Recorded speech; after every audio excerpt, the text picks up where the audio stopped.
promote our chair to panelist.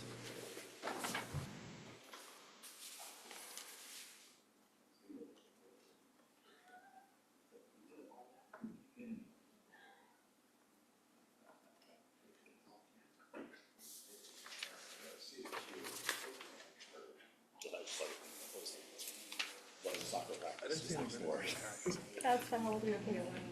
So my daughter is Justin, you're 9, running it almost after 10. almost. He's going to tip it off, and yeah, It's correct. such a great, I mean, I was never opposed for that, but it was so great. Oh, You're it's that the young and you benefit, can just- like.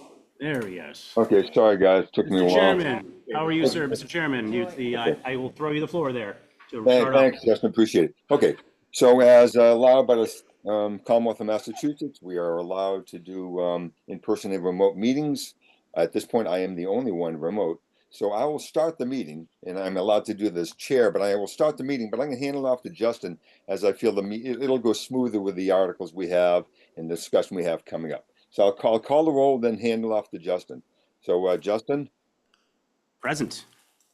Adam, Present. Natasha, Present. Eric, Present. and Artie, the chair is present, and I see Lee. Lee, I can see it. Lee is present, and Alex is present as well, the staff and Needham. So, Justin, as noted, why don't I hand it off to you to take it over from here, and let's get going. And I appreciate Thank you, it. Mr. Chairman. So welcome to the September 2nd Planning Board meeting. I just wanted to go over the agenda before we go in and launch into the first item. We will have a decision on the minor modification of the major project site plan, special permit number 986 with regards to the parking lot. Presentation of the Large House Review Committee. We have several members here present. We'll then go over some minutes and then have some discussion of review of existing zoning for Needham Center and the 128 mixed-use districts. And then we'll have reports from the planning directors and board members and correspondence. So with that being said, I know we do have a decision. We had the discussion last meeting. I wasn't there, so I probably can't vote, right? That's probably, yes, probably true, yes. That is true. So do we have that, Yes, there's a draft decision. The draft here. decision, yep. In your packet tonight, Yep. essentially, it basically approves the town's request to reduce the parking, the approved parking spaces at that site, or modify them from the, I think, from 189 to the current, previously approved 192. Right. And allow the town to basically change the protocol in terms of the allocation between 2-hour spaces, 30-minute spaces, and EV charging spaces at the select board's discretion. And town council has reviewed the draft decision, and he was happy with it as it was amended. Great, and the items that we discussed, or at least if there was anything, was all incorporated into this draft, correct? Or last week, okay. Yes. Or last time. So I will ask my fellow board members, are there any comments that you have from this? One review? Not me, because I wasn't. You, yes. No, I just had a question. sure. Has town council reviewed it? Do they have any further comments Yes, or no, questions? they've looked at it and they're happy with it. They're satisfied? They're satisfied. Then, should we take, I want to see if Artie, give Artie an opportunity. course. If you had. Thank you, Justin, appreciate it. No, there's, it looks perfectly fine it's pretty much as we were expecting it. Thank you, Justin, appreciate it. You can, we're gonna make a motion?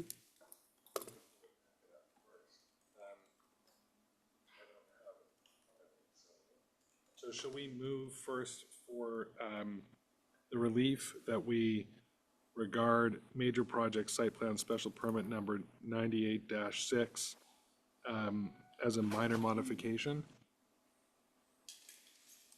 There's a motion on the table from Adam. Do we have a second? A second. Second, the relief. Second, we're gonna do a roll call because we're in hybrid format. So Artie, Yes, any discussion? Okay. Eric, Aye. and you're gonna abstain, and Adam, Aye. and the chair votes aye. So we have a vote on the relief. And then we need a motion itself, which I will make as drafted. The motion is to accept the decision as drafted in our packets. So we have a motion on the table from Adam to accept the draft as amended in the packet. Do I have a second for that? I I second the motion. Second by Eric. Do we have a discussion on the matter? Hearing none, we go to a vote. The hybrid vote will go to Artie. Yes.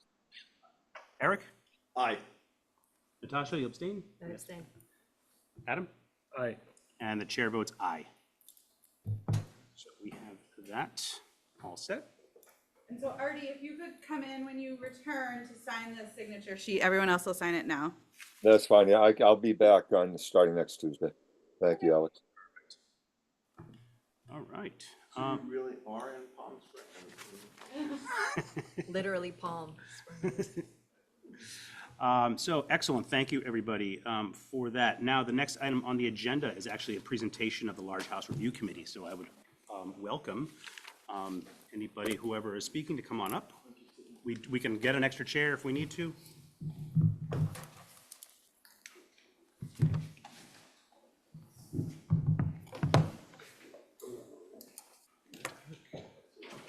Is there one or two sheets on that?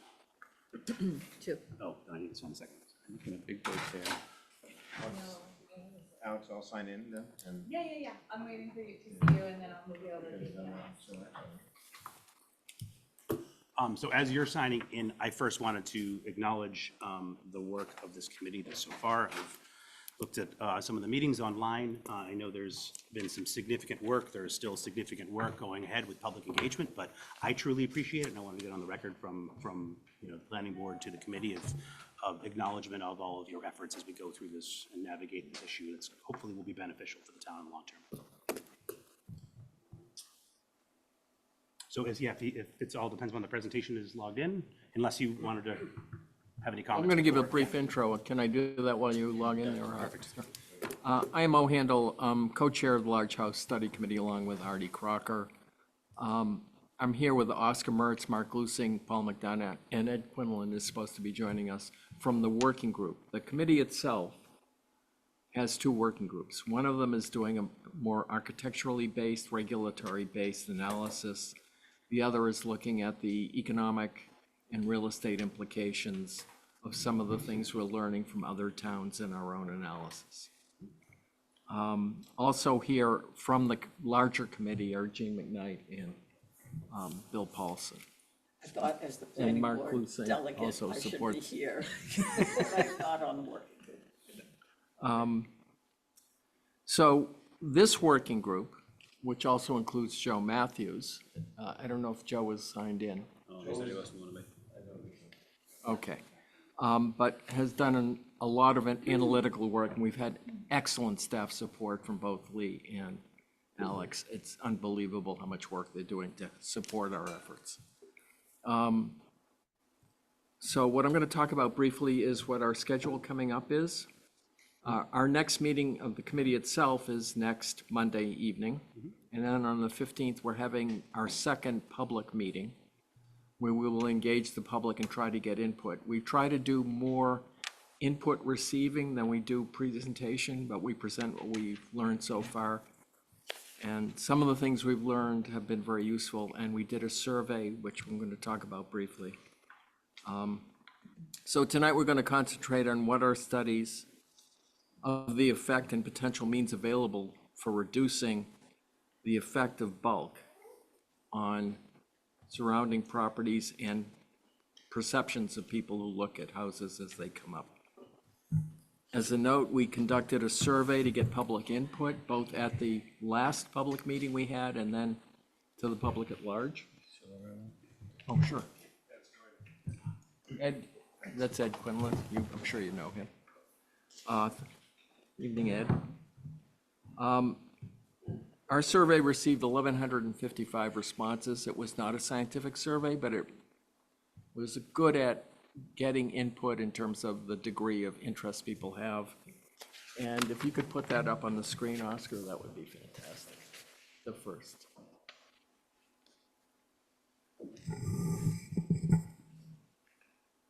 So that's the survey, which you can't see, obviously, but there are a number of responses to a number of questions. But with respect to the first question, Needham has a large house and/or tear down issue. the overwhelming response of agree or strongly agree was over 70%.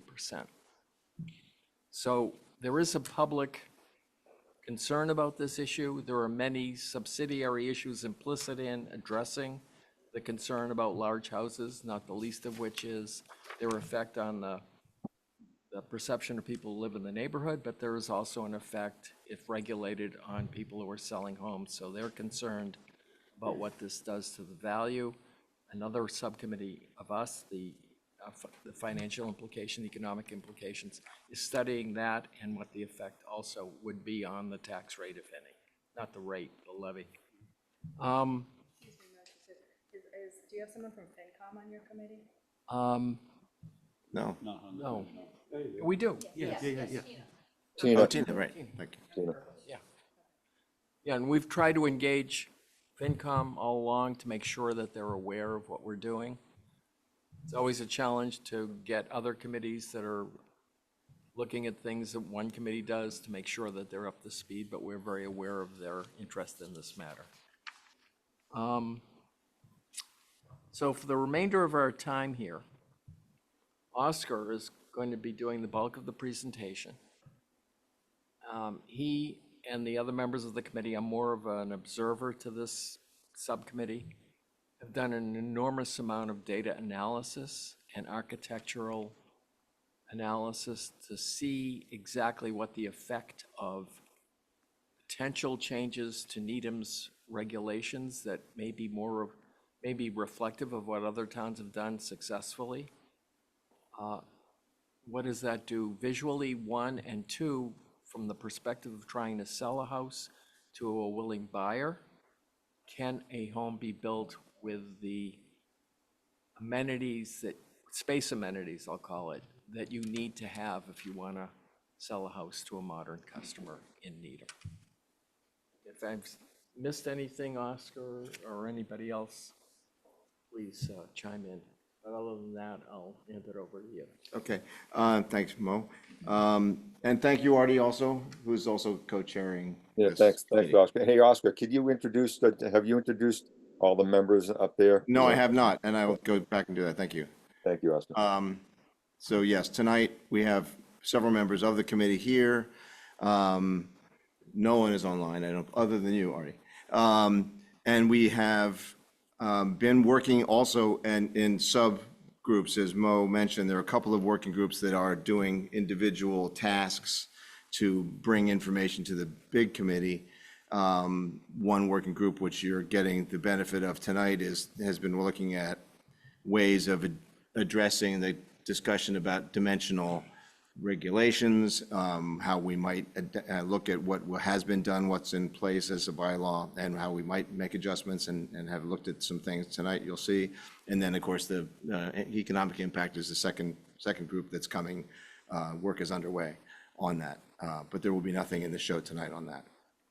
So the members tonight, we have Ed Quinlan, Bill Paulson, Paul McGovern, and Mo and myself. And we also have Gene McKnight, who is here as the people I mentioned are actually all in the working group. And then we also have, actually Bill is in his own working group on fiscal analysis. Gene as the planning board designee and is here. And we also have Mark Glusing, who has been a great addition to this group on his to contribute his experience, having been on the working group in 2017. So there's a lot of continuity and benefits that we've received from his input, which you'll see also part of tonight's work. We've been through this charge, but and I want to be respectful of people's time here. So there's a fair amount of material. What we wanted to do is show you, and so you understand the scope of the work we've been trying to accomplish as a committee, and then to show you the benefits of the recent work that we've also had gotten from one of our consultants who has been helping us on 3D modeling of the options on creating visual material, which we think is incredibly important to help people understand what actual reductions would look like. Because you can talk about numbers and formulas and zoning bylaws, and it gets to be pretty hard to picture it. And so we wanted to make pictures.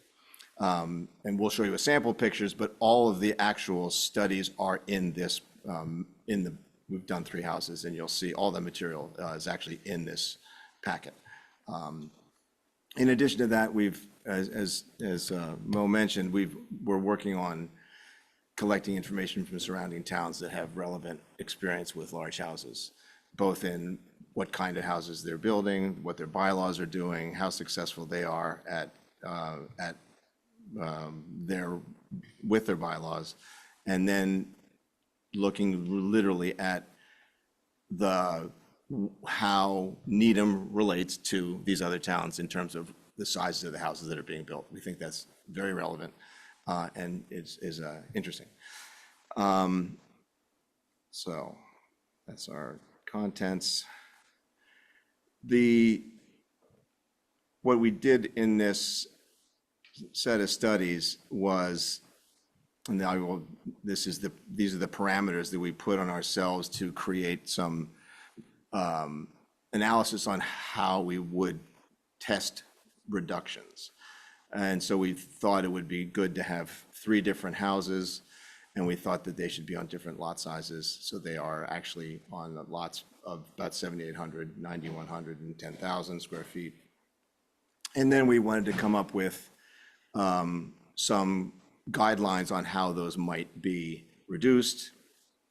And we set some parameters for each level of reduction, and each level of reduction included changes to the FAR, the coverage, and the height. And so all of those, we think, are relevant metrics that are something Needham should consider for ways to create regulations for the control of housing size. Currently, when we studied all of the houses that the committee looked at, we looked at 30-something houses.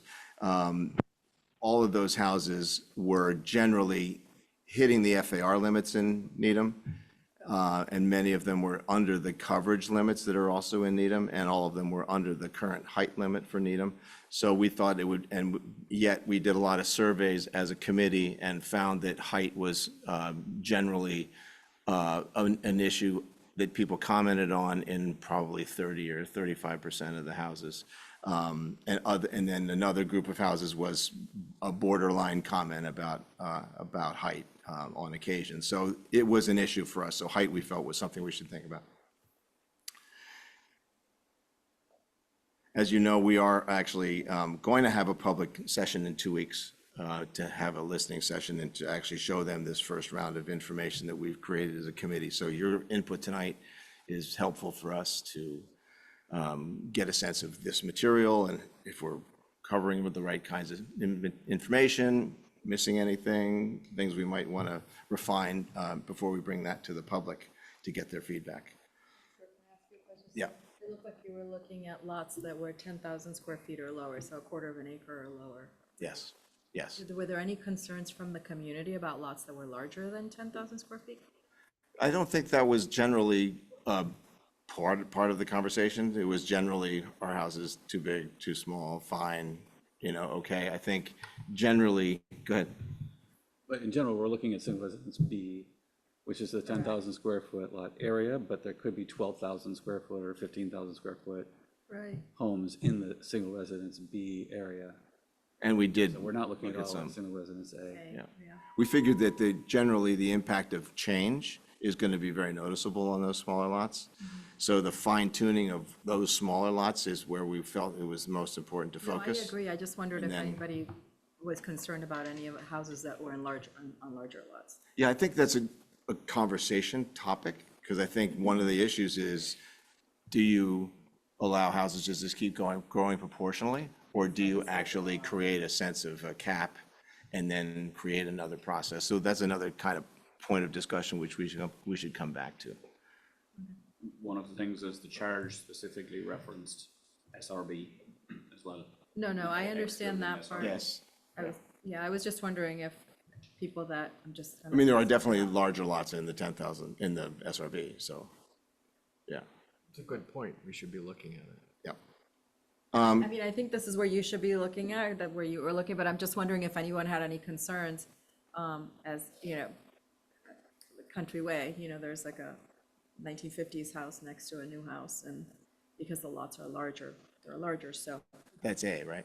that, yeah, it's A, but I'm just saying, I wonder if anybody from any of those neighborhoods came in to ask if they. No, Not a word. since we're not looking at it, it may not have been on their radar. So, I did just recently sell a house that was a 20,000 square foot house in SRB. 20,000 square foot lot, or 20,000 square foot Sorry, house? sorry, lot.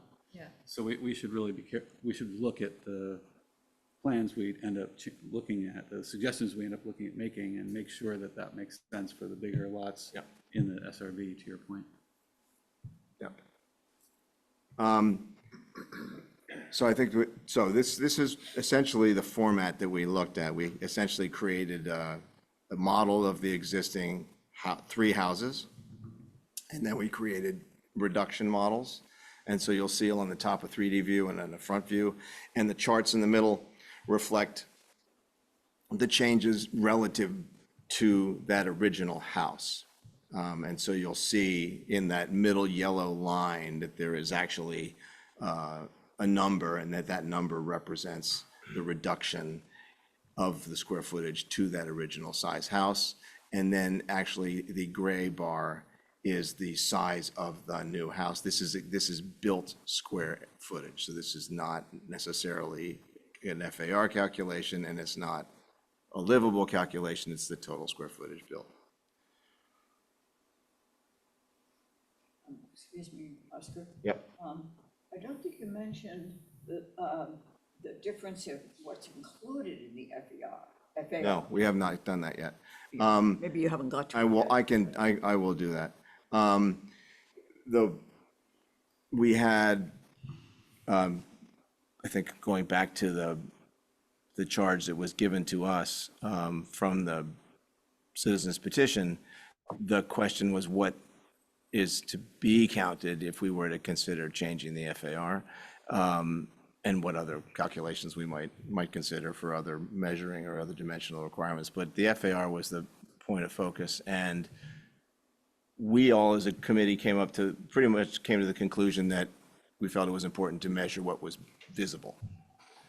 And many towns are doing that. There's one town that actually includes the basement, but all the other towns are including garages and including everything that's built above grade. So we thought that was relatively consistent with the surrounding towns. So all of the proposals you're seeing that we've been using are transitioning a calculation for FAR from what Needham currently has, which is first and second floor, to count for second, third, and the garage. Sorry, can you just restate that? In terms of counting the square footage, you're not including the basement square footage. You're only including the first floor, the second floor, and attic. And the attic. All of the attic? And the or garage. Part of the attic? In the garage. And the garage. So when I see 5,700, That's a built area. so that includes the basement. That includes the basement. So if I review this correctly, what I saw in the notes that I made is reduction 1 is about a 9% reduction in overall gross square footage. And then reduction 2 is about 19, or call it 20% reduction. And then reduction 3 is a 30% reduction. So that's kind of a helpful overview. And they all kind of track that way. Yeah, that's about the right slice. You know, each step for each of the houses, I'm saying. When we get into, in a minute, a bit more of the layout, I want to chat for a minute about the garage, but I don't want to detract from the rest of your presentation. So when we get to it, I'll ask you a question. Yeah. So to clarify, the rationale behind not including the basement is that we all felt that in a sense, what we're charged with is what is the visual impact of a house on the neighborhood. And there are many things that can be talked about for basements. We do follow what Needham is also carrying, is what might count as a basement may come into play if it's a sloping site. So there would be, where you have 50% or greater, yeah. So there, you know, as you count it as a livable story, it would then count towards FAR. But in general, we've felt that the definition is one, you know, first, second, and third, and the garage. So there's a language in here that would say that if there is a sloping site and there is exposed basement, you can't count it.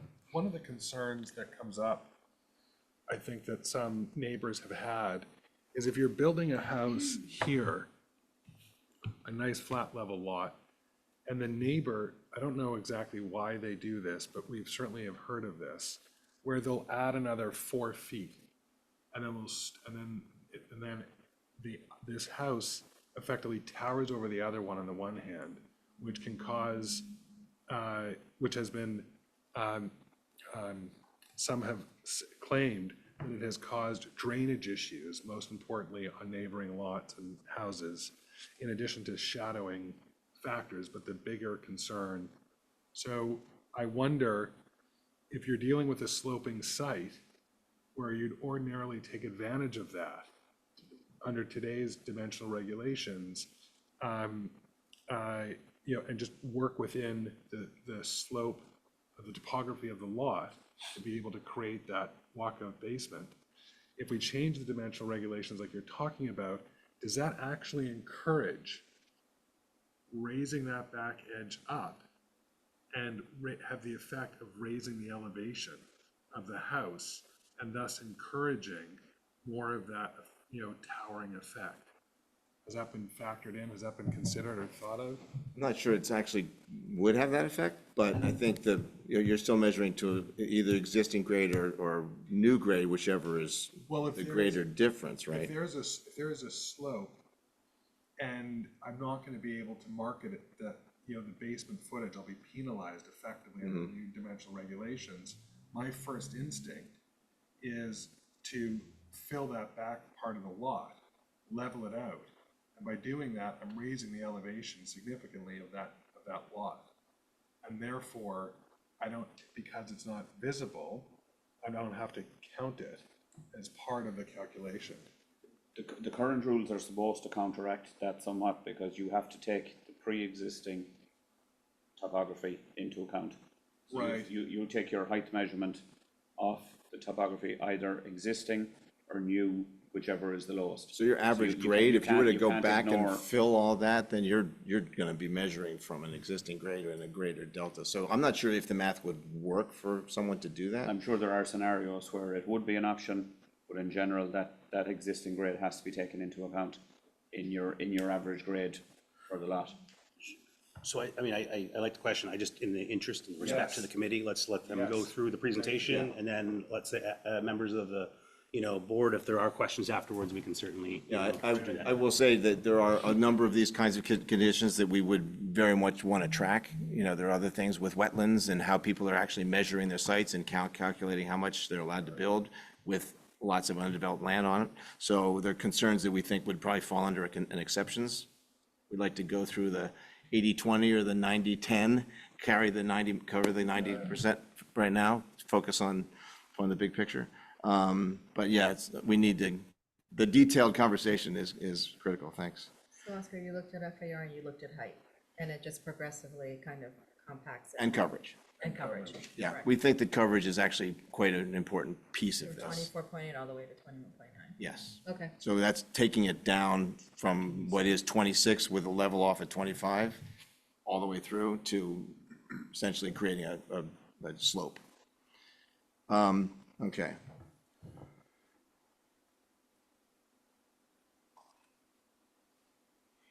Why are we not changing? Come on. Okay, so to the studies that we've done on plans, again, the left side is the existing house, and then first reduction, second reduction, third reduction as you go across the page. And in all of these cases, what we were specifically interested in was tracking the actual new floor plans and studying what the actual impact would be on sizes of rooms. So we felt it was important to track the ground floor to make sure you were hitting essentially the main rooms. In a typical program or a target program that we brought forward from 2017, again, to state that the target program from 2017 was to have a kitchen, a family room, dining room, living room, mud room, and garage, and that the second floor was then 4 bedrooms with 2 to 3, I think it was, and that bathrooms. And so what we've been doing is tracking to make sure that as you move to the reduced plans, these still make sense from the point of view of creating reasonable floor plans from the new reduced footprints. And the second floor, same thing, you'll see bedrooms and bathrooms and closets tracked across the plans. In the attics, we were tracking, because there are lots of cases where you actually have bedrooms downstairs and bedrooms upstairs. You might have extra family rooms upstairs and downstairs. So we were tracking some of those other main spaces too, just to see what the impact was. So you can see, generally, as you're moving across the board, you're continuing to hit your 4 bedrooms. We have some changes to some of the plans in the second and third reduction. And the difference between the second and third reduction was an emphasis on creating the first and second reductions have the same size first floor. And then the second floor of the second reduction is actually reduced from 85% to 66%. And then when we go to the third reduction, we wanted to reduce the height again. And so we felt that we would give back room to the second floor. So it's essentially leaning towards a 2-story solution that meets your 4-bedroom requirement. So the differences between 2 and 3 are essentially how much square footage might be used on the second floor versus the third floor. And that was a function of height restrictions. What we will ultimately do with all of this information is to distill this to a set of target FARs and coverages that make sense, that generally deliver a reduced size house that has the flexibility to build a 2-story solution or a 3-story solution in a reduced form. Okay, this is the fun part. So on your left side, and in this case, the right side, you're starting off with the existing house, and then the right side starts to show you the reduced sizes.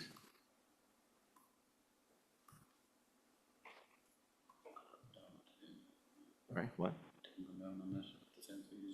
Oh, okay. So then we turn to look at some corners. It's a little easier. That's weird, stepping. And then we flip to the other corner. Where was 4? Sorry. It goes through It's one skipped. of them too quickly. Can you go back, toggle back and forth? I can, There's but one, there's a one. delay. That's Two. 2, That's 2, that's 3. and that's 3. I will go So slow. are you, sorry, Justin. Yes, So you're, on reduction 3, you're reducing the height to the lowest height, but you're allowing for more massing in the back. on the second floor. Yeah. But the first floor is a little smaller. Its coverage has gone down a notch for reduction 3. So the biggest change is the articulation. It becomes more flat in the 3. Do you have that? I'm just thinking of the houses that are getting built that have a lot of different articulation in the front, right? So if you look Well, at yeah.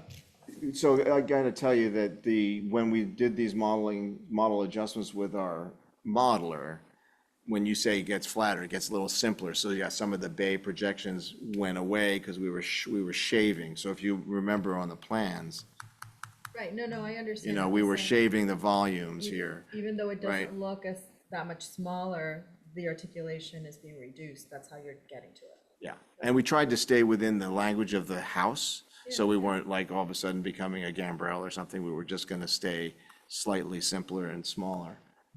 So, sorry, I'll zoom through these. Can't really zoom through these. All right, so final shot series here.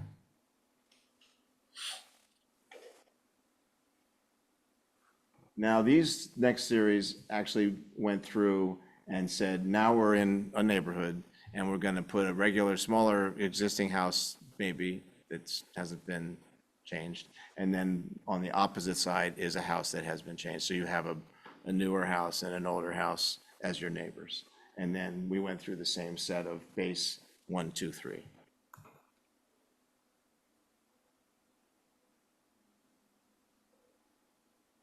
And then we did it from a different angle. Renderings are very helpful. Okay. And then a reminder of what actually changed. Right, Yes. the other part of the analysis that I did was the lot coverage. It looked like your lot coverage is reduced by 11% in reduction 1 and reduction 2, and then it's 11.6% for reduction 3. So overall, the reduction is fairly consistent for lot coverage in each of the 3 scenarios. Is that, did I understand that correctly? Yes.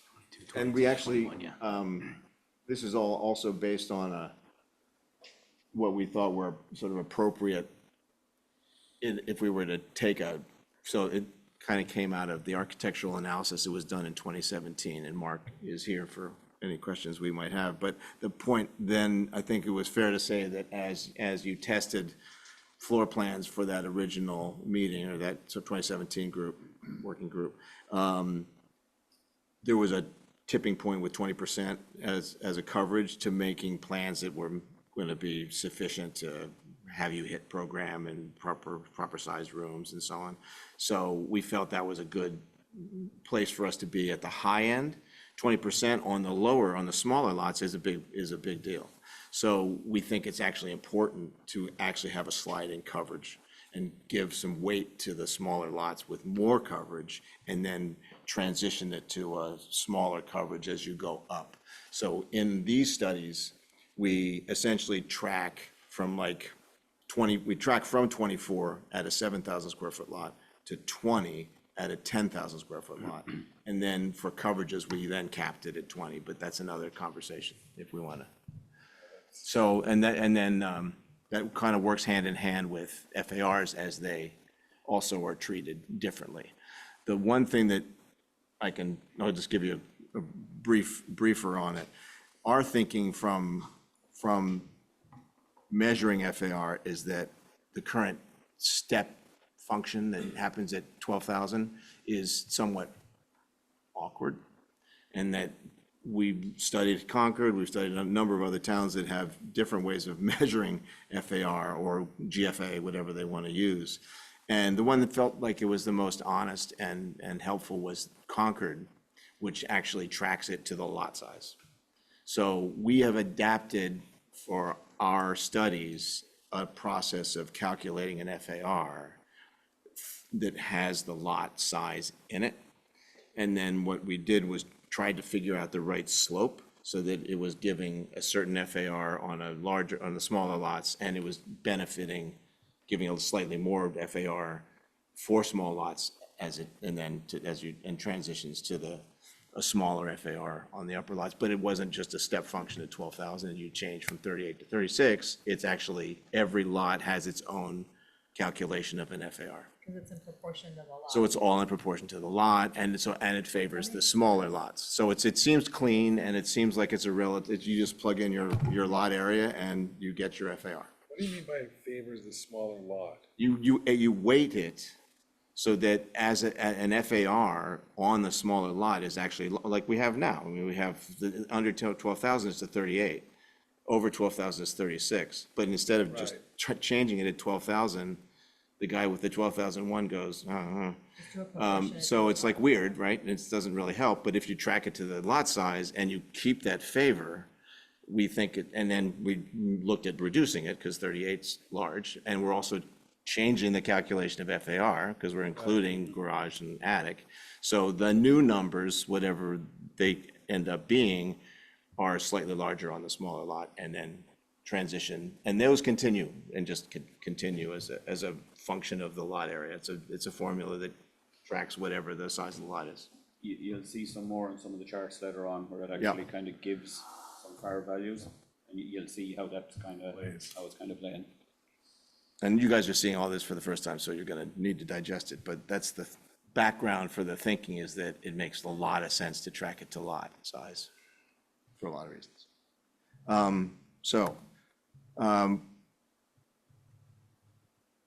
The thing that is interesting in this next group is and other folks are gonna talk about this, is what we learned when we started seeing what Needham is producing and what other towns are producing. So this next series of slides are to reflect that.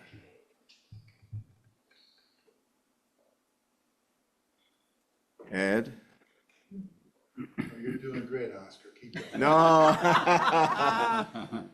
I know you were in New Hampshire, but you're, yeah. I just literally got out. Okay, you just got off all right, we got you. All right, so what's interesting about this series is you look at the beige section or peach-colored section in the center, but you're looking at 4 columns. The first, second, third are 3 houses, and then 15 is actually, we just picked another house on a larger lot, as you had asked, Natasha, and this is just to see what that means when you start moving these to larger lots. And then also below is the set of calculations for Wellesley, Concord, and Lexington. So you can see actually how they all do it. And again, note that, look at Concord, it's 1 line. Super simple. And our mantra has been, just remember, it's got to really be easy and clear and simple for people to figure out what they're doing here. Because I think people will respond well if it's clear. So our model is literally a calculation that looks a lot like Concord for the FAR. Am I reading this right, that all the towns, their houses are, their zoning is 20 to 40% less than ours? Yes. So, and the note about Wellesley is that Wellesley, if you look down in Wellesley's calculation, Wellesley does their districts. So you have a 10,000 lot district, as we do in SRB. They have lots all over the place, but they only have one size that trips large house review. That's 36. So if you have a 3,600 square foot cap on an 18,000 square foot lot, you're probably going to go to large house review. You might go to large house review for a 10,000 square foot lot. But the interesting thing about Wellesley is that it literally just set that one size and then said, you have to go through large house review. And in Lexington, it literally dials them in based on groups of, ranges of lot size, then they change the calculation. So it's a different version of a Concord, but it's kind of doing the same thing, tracking it to lot size. So again, I think that was another reinforcing for why we feel it's important, because look at Wellesley, if Wellesley actually had something that tracked lot size, they would have a whole different approach. It would transform their experience. But yes, your observation is correct. All the other towns are smaller. And then this is just a different way, easier way to look at it. Needham on the left. On that note, are there any towns that are in the vicinity of what we have right now? We haven't Are we just found any. Okay. I'm curious about Natick and Dedham. We haven't looked at them. I'm surprised because we talk about it as a neighboring, as neighboring communities. And there may be some more analogous relationship in those properties. Maybe. And with Wellesley, do you have a sense of what percentage of new construction homes, of the total new construction homes are part of the large house review process, which is a more burdensome regulatory process? Yeah, we have the numbers, which are in some charts that we will have, not tonight, but we do have that. But go ahead. It's tended not to be selected by developers. It's a safety valve. Right. And people who have a particularly driving interest will go through that process. Right. But it's expensive for them to do that, and it's time consuming. But it does provide for an exception, and it also provides for a lot more public input than is normally present when somebody builds a new house. Thank you. Yeah, generally, we build twice as many houses, and they have twice as many people in their planning department. So if we were to, In other words, Needham builds twice as many, but Wellesley has twice as many people to handle their load, yeah. if we try to do a large house review committee process here like Wellesley's, we would need to potentially quadruple the size of our planning department. And we tried to get one additional person or half a person.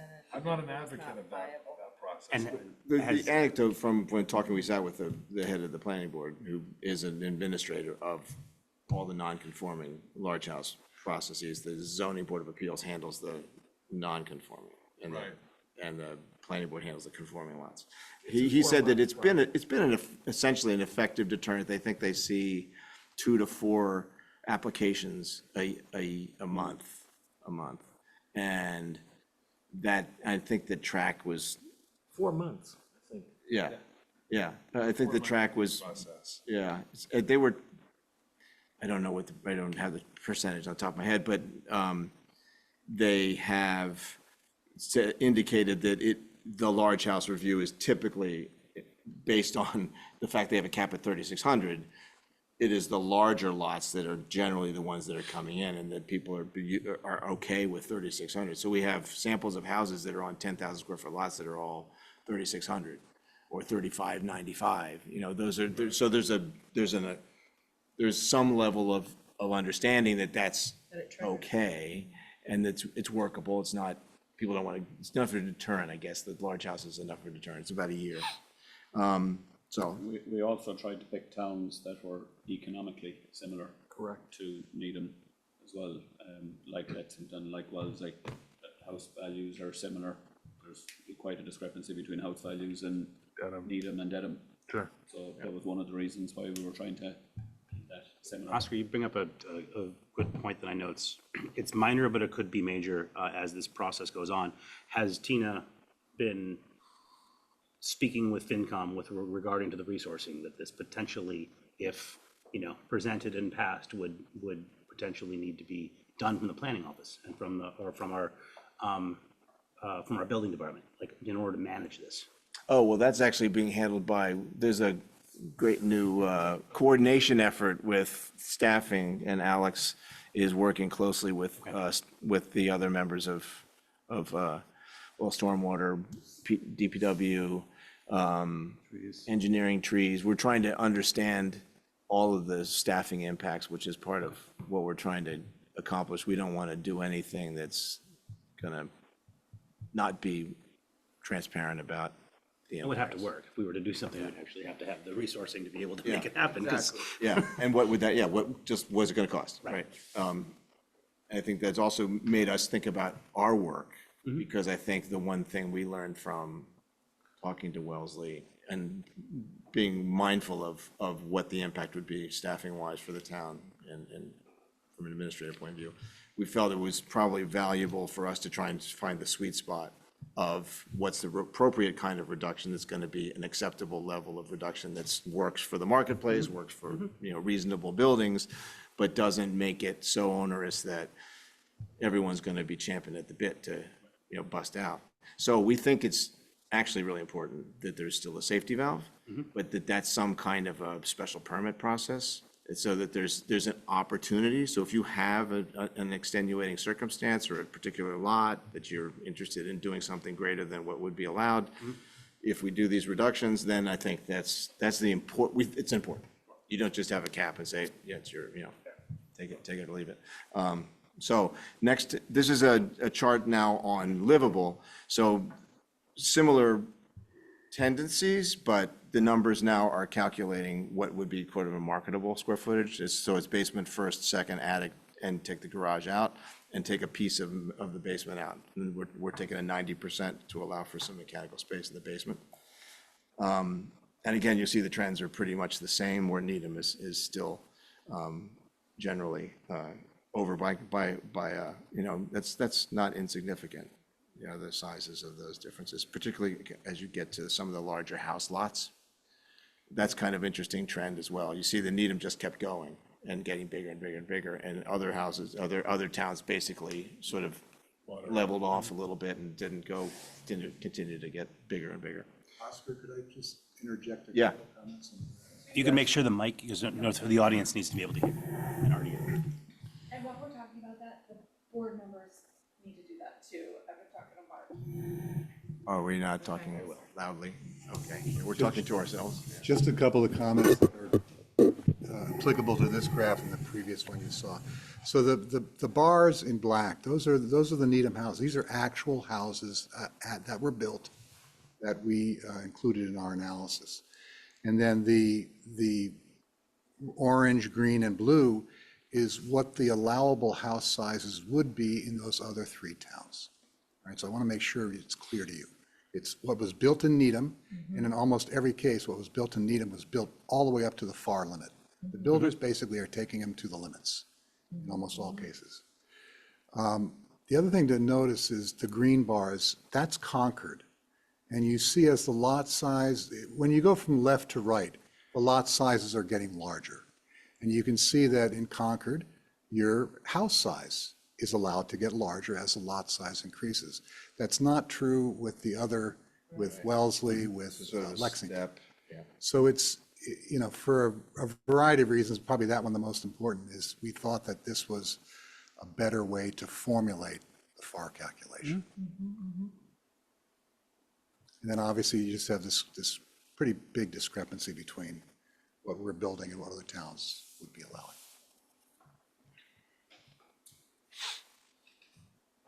Okay, sorry, let me get that out of there.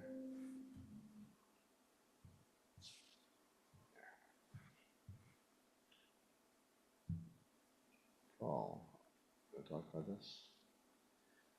So this next table, what we did, there's a lot of information on it, but it's nearly like a chart. So if you look down along the left-hand side, you will see the various lot sizes going from 5,000 square feet to 25,000 square feet. It went up in 500s to start with, then it went up in 1,000s. So the lot coverage, what's allowable currently, is on the next one, and what we're proposing, or one of the proposed reductions, starting at 28, working its way down to 20, for the various different lot sizes. The next block, the light blue block that's there, is what the current FAR calculation is, and the current house that you can build on that lot within the current regulations. So right now with the FAR, you can do 1,900 square feet, so say 5,000 square foot lot, which is not that typical, but you can do 1,900 square feet, which is 1 and 2, not including a basement, not including third floor. If you include 1, 2, 3 and the garage, so everything above grade, we've added in kind of a typical figure for that, so that takes it up to 2,900. So right now, on that first lot, under the current regulations, you could build approximately 2,938 square feet above grade. If you take that over, the next 3 blocks are the 3 reductions that we seen earlier on using the formulas. So we would be looking at reducing, so actually the first one would go up a little bit, 3,350, then down to 2,900 under reduction 2, and down to 2,475 under reduction 3. That's because the lot is a smaller lot. But as you can see there, the new FAR calculations, or potential FAR calculations, are included on this as well. They're down at the bottom of each column. And if you see, there's a sliding scale that reduction 1 starts at 0.67, next lot is 0.63. So as the lot size increases, the FAR calculation is going down all the time on a sliding scale. So if you take a typical 10,000 square foot lot, right now you can build 5,375. Reduction 1 would bring that down to 4,650. Reduction 2 would bring it down to 4,100. Reduction 3 would bring it down to 3,575. And over on the right, there are 4 equivalents: Wellesley, Concord, Lexington, and Newton, what you can build now under their regulations on the same size lot. Just somewhere between our reduction 2 and 3. Just from like an apples to apples comparison, I noticed something in one of these slides. Concord does not include basement. Is that correct? So we're, Except Lexington. but I think when we were talking about the proposal, I think earlier, you had said that you guys were considering. Not in FAR. And basement, not in FAR. Okay, got The FAR. Got it. So you'll see different charts here. Some are FAR, some are livable. Yep. Livable includes basement, and in that scenario, we've added an equivalent basement to Concord or to some of the other ones. We've tried to keep it apples to apples. Yep, no, fair, that was the, okay, got it. Can I ask them, you have so much great information on this particular slide, but there's so much Yes. information. I would either break it down or do a summary slide, because it's overwhelming, and I look at stuff like this all the time. So I'm just trying to figure out, how do you convey this to someone? And even, You highlight it just like you just did. Yeah, we can, Yeah, you can, highlight it. Slice right across and say, but even, here's, even the chunk, like saying, this is lot size and lot coverage, this is FAR, like at the top, just do, and maybe put a white piece, in between, because it's amazing information, it's just overwhelming. yeah. There needs to be an executive summary presentation. Yeah. With this kind of detail accessible to people reading it, but something that will illustrate to the public what we're talking about. You'll see something similar on the next page. You know, there's 4 charts, so it looks very crowded, but I'll get Oscar to zoom in on one of them. But you know what you could, I just have one suggestion on the other one, is that you could show one slide that has the lot size once, and then add the Needham current, then add the reductions, and then add the other towns. so you're not trying to. So you're not trying to show it all at the same time. At the end, you'll see it all, but I think it's just the consumption of overwhelming. information is, And you could do that with fading the chart back. yeah, I'm and just letting it- trying to figure out how to convey it, because, Yeah. yeah, anyway, Yeah, thank you. just a suggestion. Okay, thanks. So can you zoom in on? One, the first one? Yeah. So again, there's a lot of information on this table as well, on this, but each one is. So this was another survey we did this is slightly different in that it's 20 houses that were actually built in Needham. And you'll see the lot size is there for each one of them. The as-built FAR is there for them. So that's what they were actually built to under the new regulation. Obviously, they complied with the regulations for the FAR. We've tried to have everything basically based on the new one.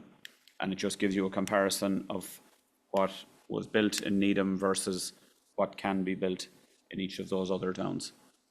So if you take sample 15, what was actually built here was 5,186 square feet. In Wellesley, that would be limited to 3,600 square feet. That's Or they significant. go to large house review. Right. The yellow indicates the town with the highest number for each row. Yeah, so that's, It's so, all Needham, really. The yellow's the highest. Yes, so so if you- Wellesley, for the sample 3, Wellesley was higher. So if you go down to the next one down, which is reduction 1.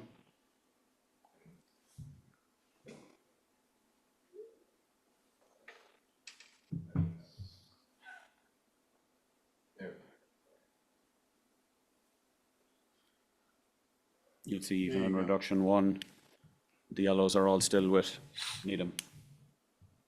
When do they start moving? So if you go top right, Reduction 2. Okay. significantly, they're now nearly all gone from Needham. And then reduction 3, and there's none, or Needham is, in reduction 3, Needham is smaller than all others. So it gives a good kind of a comparison as to. Comparison from largest to smallest. It's great. Concord never gets yellow, one of the yellow rows though. And that's because it's related to the lot size, do you think? Well, I would say their calculation is just a little bit more restrictive in what it allows.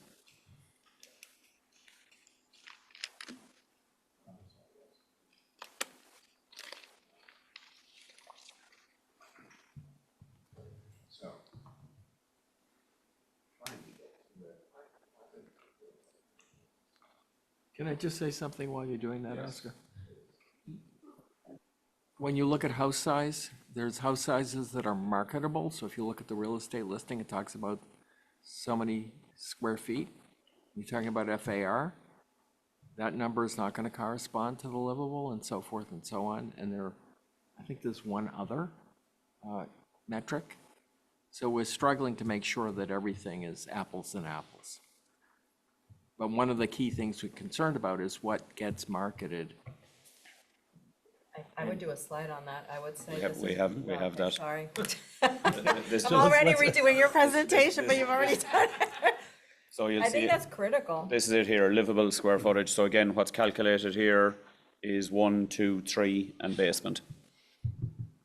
So it doesn't really change until you get to. starts to change in reduction 1, more change in 2, actually quite a bit of change in 2. Then 3 is, Needham's out of the picture. I think this is, the reason that we wanted to show you this is again, getting into the details, but these are the charts on the top that were used for the 3 house calculations, so you can see the ratios, the floor areas that we use for calculating the reductions, the targets for floor and coverage, FAR and coverage, and height. So you'll see as we move from left to right, the heights went from 33 to 32 to 31 or 30. So we basically took a couple of feet off of as we moved to the, and that was also being mindful of the section and what might be a typical section. And some of the targets now are 9-foot floor to floor or clear floor on the first and 8 on the second. And the impact here as you get to 32 is marginal on that. You might be close to the 9 and the 8, might be slightly under. And then again, as you move to the reduction 3, you're likely to get to an attic that is probably not habitable, but it still has attic space. Right. So those were done for us to simply put some parameters on for reductions. And then in the bottom, you'll see the calculations for the FARs are way down the bottom center. Let me zoom in. Sybil, what are people looking for here? I mean, in Needham, like when they come to Needham, what's the average size of house that they're looking for? I know this is FAR, but what's typical? Depends really. There's way too many buyers looking in that, $2 million and below price point. So finding a 2,000 or 2,500 square foot house, there's 1 million people that want that house. Okay. Looking at new construction homes, I don't think people need a 7,500 square foot home or necessarily want a 75 square foot home. But like the 5,000, 5,500 is very attractive to people that are at that price point. But if you look at what's moving, it's all the smaller stuff. At this moment, because of the interest rate. It's sort of always worked that way. It's pyramid, right? Yeah. So the smaller stuff's going to have more buyers, and the bigger stuff is going to be harder to sell. But anything between 3,500 and 5,000 is going to be very, Desirable. very desirable. Yeah.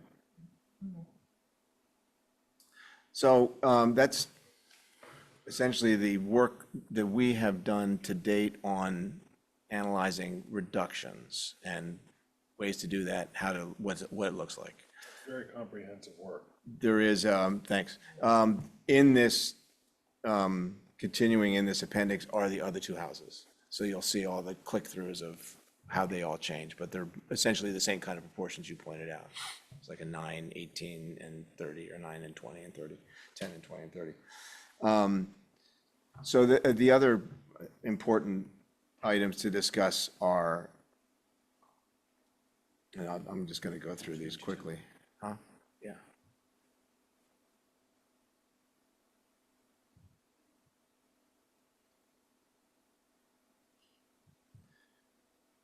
So this is a summary pretty much of what we've all come to as a committee. And this is something we think is important for you guys to give us feedback on, whether you think this is generally the right set of parameters. The things that we've talked about floor area ratio, changing that calculation to actually count what's visible above grade, and that there's actually a formula that is a Concord-inspired formula that is changing it so that your FARs are related to lot size. So that's the FAR. The lot coverage, again, is something that we think is a formula that is allowing the favoring the lot sizes. Yeah. Before you go on from the floor area ratio, you asked a question about garage. Yeah. Yeah. Today it's 600 square feet is allowed. Exactly. And the builder can use that 600 square feet. They can't build a 3-car garage unless they get a special permit. Right. So very few builders are doing that. but they are given 600 square feet. So a lot of builders are building a 2-car garage with a bump, and they use that bump for storage. So they use the 600 square feet when they only are putting, they're using 450 square feet per car and 150 for junk, stuff. So, But which is, I mean, that's a decision, right? But we're trying to control mass. So what we wanted to do would to include the garage space in the floor area ratio. So if they want to do a big garage like that, they can, but it's going to mean less square footage in the house. so I understand that. I think my recommendation would be to if we're going to count square footage of the garage, to count it over a certain amount, because the reality is market demand is for a 2-car garage. It's just different today than it was in the 50s. And the demand is for, if you have 2 Ions, 2 really small cars, 2 Mini Coopers, 400 square feet, 20 by 20, that's fine. But if you have more moderate sized cars, which we find in our community, like I can't fit my wife's car in my car and a snowblower and a lawnmower. Like there's just not enough width. So I think that 24 by 24 is probably, I mean, Paul, you're a builder, you may have more of a sense of what the market, of what you're building in terms of 2-car garage, but 24 by 24 is probably about the minimum, because you need space for the vehicles and you need space for the other stuff. And then you count and include the square footage if, the difference between, 480 or 500 square feet and 600 or more. And that's how it would reduce the bulk of the overall or be included in the calculation. Yeah, and your comment is a good one, actually, and it was brought up by one of the builders at our listening session, almost the exact same comment. Yep. And my response to him was, well, we could do that, but it seemed to me that we are helping the builder by putting the discretion in the builder's hands. We're obviously we're going to include all that square footage. All that square footage is going to be in the floor area ratio. The floor area ratio number is going to be bigger, right? So You're not getting penalized for it. You just have to count it and you have to make the decision how you want to spend your square footage. if we included 500 square feet, like 23 by 23 is 529. So let's say we include 529. Right. Right, and we say that's free. Well, then our FAR number is going to come down to get the numbers we're trying to get here, right? Because we're trying to control the mass. So it's a matter of providing flexibility to the architect by including it and then having a bigger FAR. But by trading off and penalizing for a smaller kitchen area, for instance. But that's Those are up the to them. decisions that have to be That's up made. to them, right? They can have a bigger garage if they want and a smaller living space, or a smaller garage. That's why I think a middle scenario probably meets the market demand. That's up to the architects. A couple of key things here. We're talking about bulk. Yeah. So if you ignore a portion of the bulk, you're not regulating the bulk. So if you decide how big the bulk of a given new house is going to be, you can let the person building the house decide how to allocate the space within that Right. bulk, or as Oscar said, how they want to spend their square footage. I understand the rationale. I get So the that. key is, what's the appropriate bulk for a house on a given lot? And what we're trying to do is show the public what you get from certain alternatives. Right. And get that feedback to see what people in Needham who are interested in this issue and manage to bring themselves to come out and discuss it, what they think that does to their perception of that issue. You'll also see we're collecting plans from these other towns. And you'll notice that when you see the plans where they're all counting garages, that they've made decisions. And the sizes of the garages are designed to be appropriate, but they're definitely smaller. So they're making decisions in Wellesley, Concord, Lexington on having to count their garage and then how big should it be?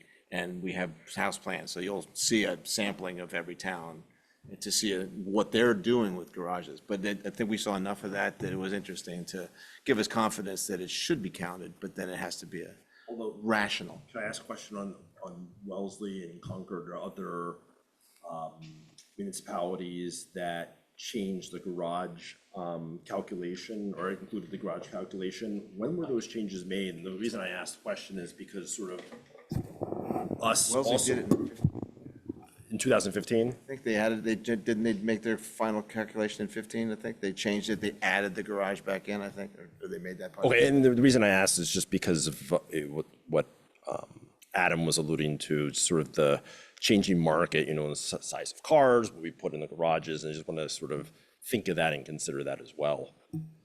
So my comment on that would be that basically, so if you say you've got a FAR of 0.6, then that includes the garage.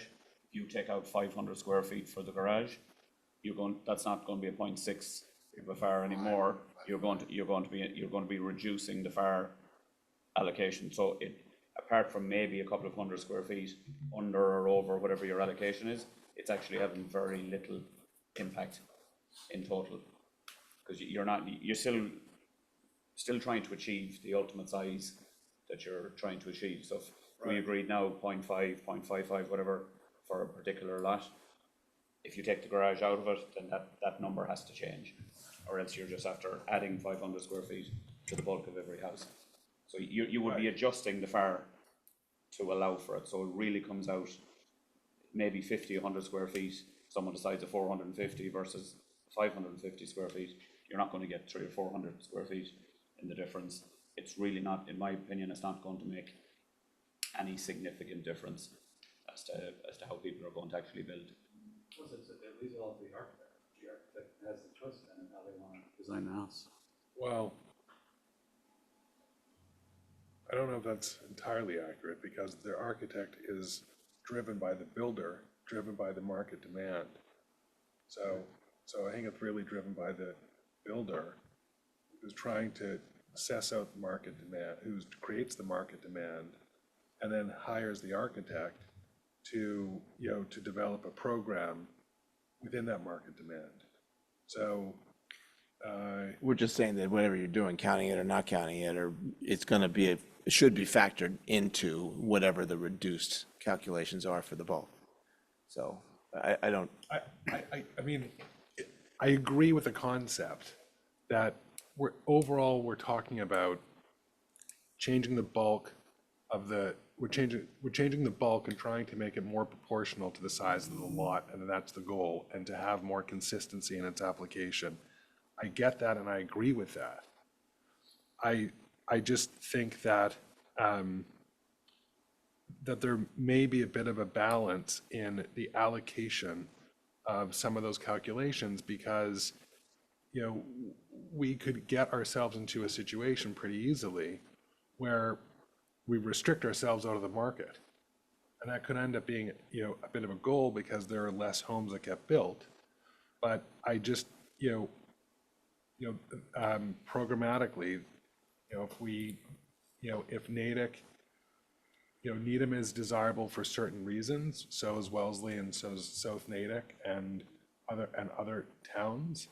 And if you're restricted by your program, whether by choice of the builder or choice of the architect, then we create a competitive disadvantage for Needham. So the lot coverage is actually the one that will have more of an impact on your first floor, or on your ground floor, than the FAR. That's what's going to. It's a very valid comment. Going to restrict you. Sure. More so on that floor. You could max out to your lot coverage. Yeah. To get a larger garage, and then go smaller on your second or your third floor. Right. The lot coverage is the one. And we see that, in other towns, and we anticipate that even, that Needham would choose to emphasize first floor. It's going to have an impact on your basement, so you're going to get that additional advantage in a larger basement. So I want to just, for the for the sake of this meeting, this presentation, I want to make sure you guys have the opportunity to finish your presentation, and obviously we can incorporate the feedback and going forward there. I just want to make sure you guys are. So back to coverage. We talked about a way of making, again, lot coverage be targeted or tailored to the lot size. We think that's important. Again, giving smaller lots a higher ratio than the larger lots. Currently, it's changes to 25% at 7,500, and then it's flat. So I think that it makes sense to take a look at that. But again, I think. From 38 and 36 to 25. No, this is coverage. Right, so lot coverage right now, depending on the size of the lot, is either 38% or 36%. No, that's far. Right, So coverage goes, Right. coverage goes from 30 at 5,000. We just had it on a chart. 30% at 5,000 to 25 at 7,500, and then then it's flat. it flatlines. Sorry. So we're saying basically squish it a little bit to 24 at Right. 7,000, and then 20 20. at up to 10,000, and then you could continue that or cap it. But there's definitely, Yeah, I saw one. obviously, when you look at all the stuff that's built, the coverages for larger lots is generally in that range. So the 20% coverage is not dramatic.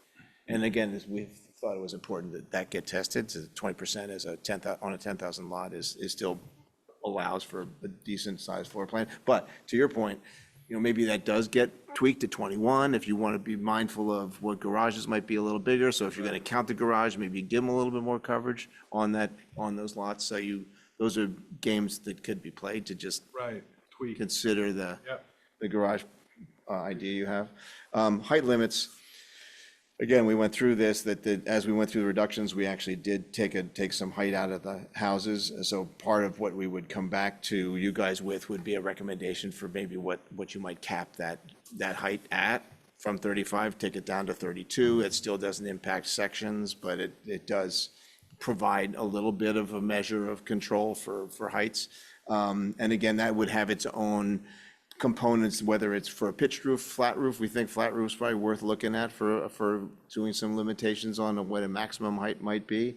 And then obviously sloping sites are kind of related to that because it's a mathematically, if you take it's 41 now on a slope site maximum height, that might go down to 38 or 30, whatever that would be as commensurate with the actual maximum ridge height on a pitched roof, on a flat site.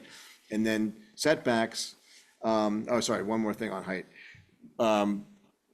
In some of our survey of lots, there's some interesting examples, one in particular, which we won't talk about, but in general, we think it's important that at the setbacks, there's a sense that is not more than a two-story eave. And that could be the eave of a gable, or it could be just a flat eave with the base of a slope, but that there's a two-story limit to that on that side yard, because it's really important that, particularly as we get into the conversation about setbacks, and particularly on smaller lots, that we are mindful of the adjacencies and the closeness of other houses, and that there's some examples in town where there's some sort of large side elevations that definitely create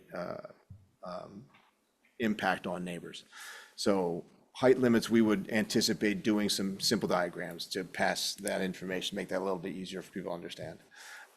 Setbacks, we didn't really push hard on this. We thought about it, but we've thought that the side yard setbacks probably could be maintained as a way of giving flexibility for planning purposes, shifting plans to one side or the other. Maybe there are trees to miss, maybe there's some issues with other topographical things on the site. So we didn't really say that was a hard and fast change. The one thing we have noticed, and I talked about, was the setback on the front. And there are examples in town where there were some historic setbacks that were greater than 20, like Fair Oaks, on Highland Ave, on Webster, Warren, some other old streets with these beautiful grander setbacks as a real character definer for that neighborhood, and then somebody breaks the rule. And that's awkward. And we think that that should be we should be mindful of that. So we would propose that there is an average setback calculation that a lot of towns are doing. And we haven't nailed the wording. We would lean on you guys to do the wording. But generally, the concept is that you would take an average of the lots to either side of you and take the average of whatever that setback might be that was greater than 20, because I think it's important to respect the neighborhood character. Again, this is a summary basically of the things that we discussed as a committee. Green is the stuff that we felt we focused on. There are some other issues that kind of fell under design ideas, possible changes that we didn't really bring forward. And then there's some other things that we are mindful of, which are tree and stormwater, that we are in conversations about how to coordinate all that to make it all make sense. And that's a good thing to be thinking about, obviously, because they're coming in short order. So we got October we hope stormwater's coming. We're aiming for spring, and then tree is aiming for following fall. So all of those would, presumably, coordination is an ongoing event. So this is just a diagram that shows you the idea that the FAR, if you pick that sweet spot in between 7,500 and 10,000 or 12,000, wherever we end up, and there's a sliding slope, that you get that an idea that it's a very tailored FAR to the actual lot size, and it creates a slope that looks like that. This is just summary slides for you guys to understand what we've been looking at. And then we actually brought forward the information from 2017, which is the base information that we all started with, lot coverage chart, height measurements currently. This is all the setbacks. And then these are the lots that were used in those original diagrams. So we thought this was all good information for people to understand what lots look like, side and setbacks and so on, measurements. And again, this is just the summary of the information that we've been considering. And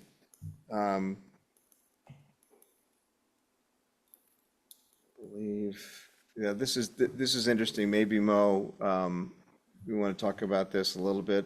The lessons that we learned from Wellesley, we did have a good conversation and have ongoing conversation with the head of their planning board. And learned from their experiences.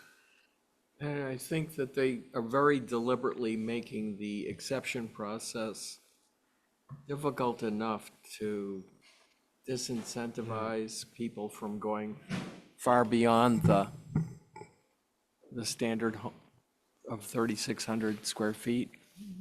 And I think they're basically satisfied that their process is working, but they're also tuning it as we speak. But we also are mindful that they had staff. Sure. And so that's why we think maybe we transition this into instead of a large house review, maybe it's something else. And the two aspects are that they look at the impact in large house review, which is a safety valve process, on the effect that certain aspects of a new home have on neighbors when it's an exceptionally large house, including light, the effect on vegetation, and there's a neighborhood input. So that gives people a chance to express their concerns.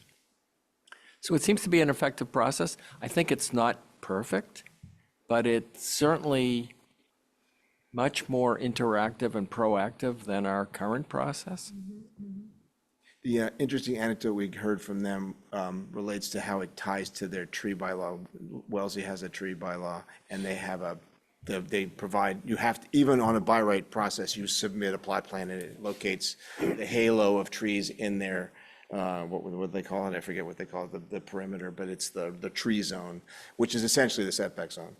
And that goes in, and that's tracked by their tree warden or DPW.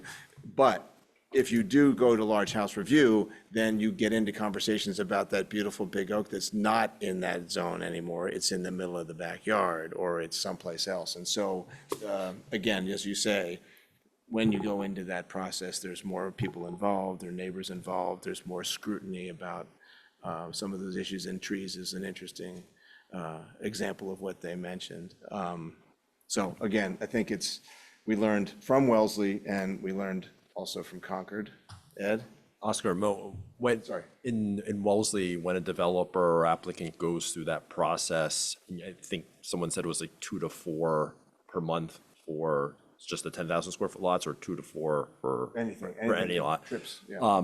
Does that process usually go to completion? So it's not a matter of getting rejected, but it just takes time, gets input, plans will change, the design may change. Their concern was that 1 year wasn't enough, because it takes a year to get your plans approved in Wellesley anyway. And those developers, applicants just know what the process is going to be, and it's. They were talking about changing it to 18 months to give it a little bit more teeth. But they did say the majority of people who go through the process get approved. Yeah. But they've got a lot of hoops to jump. Yeah. And there's more cost, yeah, for sure. And the Concord? houses that they're building go for a lot more money than the houses in Needham, which are much larger. Well, I think there's something about maintaining the value of a neighborhood. Sorry, Justin, sorry about I that. don't know. No, everyone- Maintaining value of a neighborhood or character of a neighborhood has worth to it. And so we've talked about that a little bit. This is a slide just about the Concord lesson, about the FAR, and thinking that we would do something similar, and then potentially, again, how it might tie to also a calculation that is a sliding scale for lot coverage. And this is just goes back to show you what we have done. We looked at non-conforming and conforming lots, 15 and 17 houses. We did our own analysis of what was built, and then we also put these out on surveys and walked these and got feedback from the committee on what they felt was, we had several questions that were similar to what the public has seen about things that felt they were too big for the neighborhood, they were okay, and whether, and so there was, we have that survey information, which we can also share with you. But it's not here. This is just a summary slide of the houses that we looked at. I do have a question. There is a difference between this presentation and the one that we have in the packet. Yes. Is this one on the Large House Review Committee webpage? This is I don't need it to look. hot. So yes, okay. we'll share this. Yeah, just because it didn't have the Wellesley comparison and the other things. I do want to take a look at that, but We did kind of that's fine. simplify it a little bit more. Updated in your packet as of like 7 p.m. So if you want to. Oh, 7 p.m. Just blink and it was there. Oh, I'm gonna hit refresh. Fair. Okay. you had this. Yeah, exactly. So, yeah, thank you for your time. For going forward, things to look forward to. We've been talking about what data we're collecting from the towns. We're going to collect it and we're going to share it. And it does cover these, we're focusing again, obviously, on their new construction. We're interested in getting some samples of houses that have been built, but also the histories of their permitting. And then really trying to debrief with them what they may be thinking about, if they're thinking about amendments, any traps or trends that they've noticed in their, since they've had their bylaws. And some of them actually have done some amendments already to bylaws. So all good information to put together for you. And this is the piece that's underway, but coming to you. And we're going to have the public session in 2 weeks that's going to focus on this material tonight. So to throw fiscal information into that would be a rather complicated conversation. So it's kind of iterative. We'll do the visual information, but the fiscal information is actually based on the visual information. So we're using the modeling that we did and the reduction examples that we did to actually be used for the fiscal. And that'll be meeting 3 kind of subject. Yes. So We have identified a contractor to do that work. Yep. It took a little longer to get that to happen because of the market for that kind of work. Yep. So we're a little behind schedule with respect to the calendar, you might see, but it's being worked. That's fine. What's the marketing going into the meeting in 2 weeks? Because this is the first, What's the what? what's the marketing behind, like, this is the first I've heard about the meeting for, Well, we have our committee engagement with the public, 3 meetings. And this is meeting number 2. I get that. And that's- Trying to get the word out. There's a Right. flyer that's It's been going out, and yeah. it's To actually- all- It's going out to. You don't know it Social because media, nobody knows. It's going Yeah, everywhere. There's a flyer that's going out, and it's gonna be sent to all town meeting members and all members of boards and committees, and it's going through the town's social media system. We wanted to get the word out after Labor Day because we Yeah, yeah. felt that it would get missed if it came before. I understand that. Thank you. Did you end up doing the 3 postcard with the 3 things on it? No, because it's not, we're not gonna have a postcard, we're doing a flyer, and it's just us, because the stormwater and the tree people have nothing planned for the month of September. Nice. So first, thank you. And at this point, I know a lot of people have asked questions during the meeting, but I want to give an opportunity of the planning board members to ask any questions or further clarifications. Start, you, Adam, start. This is a lot of work. It's painstaking to go through the detail and to pull out elements to make a reasonable comparison. It's a lot of work to take complicated information and to try and simplify it, ultimately to drive a policy change. So I'm really mindful of how hard everyone in the department, I'm sure, has been working, and everyone on the committee, thinking about all of these different complicating elements. And I'm excited to see it move through, the process and feedback. And I look forward, to a robust discussion when it comes time to, locking the policy in order to create a zoning bylaw change. And are you on target, do you think, for a May special town meeting or May regular town meeting zoning bylaw change? Or do you think with the fiscal impact analysis timing, it may push us through October? I think we're planning to do it in the spring. We're planning to have this handed off to you in the fall. It looked like December, so that means we would need language for when? Well, I think you would have language, I think, in December, 1st of January. And we can, right now, we are planning on a May annual town meeting schedule. That's great. Thank you very much. So before we go to Natasha, I just want to recognize that there are also 2 other members online. I know before we didn't necessarily have, but Rob Dangle and Heidi Frail from the Chair of the Select Board, and Rob Dangle, a member of at large, are online and observing this. So, And Rob is a working group member too, so. Rob was the working group. Perfect. So thank you. So Natasha. So I think, yeah, it's a tremendous amount of work. Thank you so much. I know how much work, I mean, being on home, I understand how much work this is, and this is very tedious. I think my I think you've done a great job. I have one question. Are you recommending one of the options, or are you not there yet? Are you recommending We're not two? there yet. No, we're not I recommending think we're- options because we have to hear from We the want to public. hear from the public, I think. Okay, Yeah, okay. it's We're important. trying to get the public to tell us what they're comfortable with. Okay.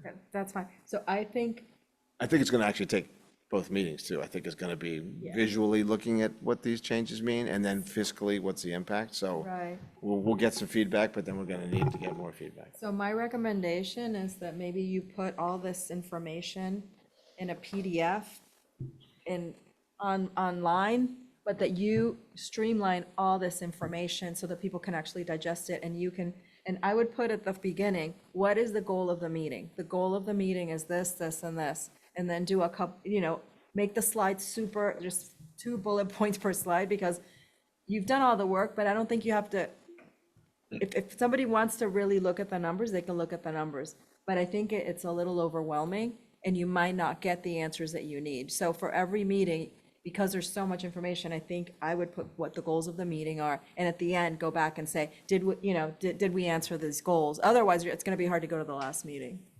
But I think it's amazing, you just have to streamline it a little bit because, It's clear we have to do that. yeah. You're right. But it's excellent, the work that you've done. It's just a matter of you need to really just find the essence of what it is that you want to share. Yeah. Thank you. I'd just like to echo my fellow committee members to thank all of you for the work that you put into this. It's very detailed, it's very thorough. I know there's still work to do. A couple comments or questions. I think it would be helpful to look at the comparisons of Dedham and Natick, just so we have the information about our immediate neighbors. It's just another data point that's helpful to see some comparable communities, even though it's not necessarily apples to apples, but it'd still be helpful to have.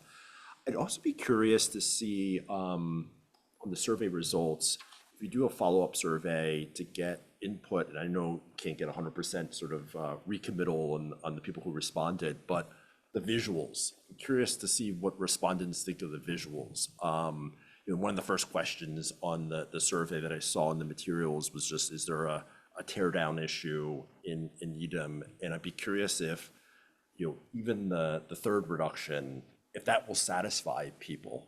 It would be interesting to know what people think of the visuals, because I think seeing the visuals is so very helpful, and I really look forward to understanding what the public thinks about those. But thank you so much for the work that you've done. Clearly thought about this, and very good conversation we had this evening. Thank you. Well, actually, because Artie's a member of the committee, but I'll let you finish up. But first, I wanted to, first of all, say thank you again, like I said before, but actually looking at this and the level of detail, the level of work, the level of effort that had gone into this is significant. I do echo, I think Dedham and Natick are comparable. And I would just like to know kind of, I think it would be a good idea to see what they are in that calculus. At least in terms of what they allow and seeing that number on that table with a couple different, those towns would help.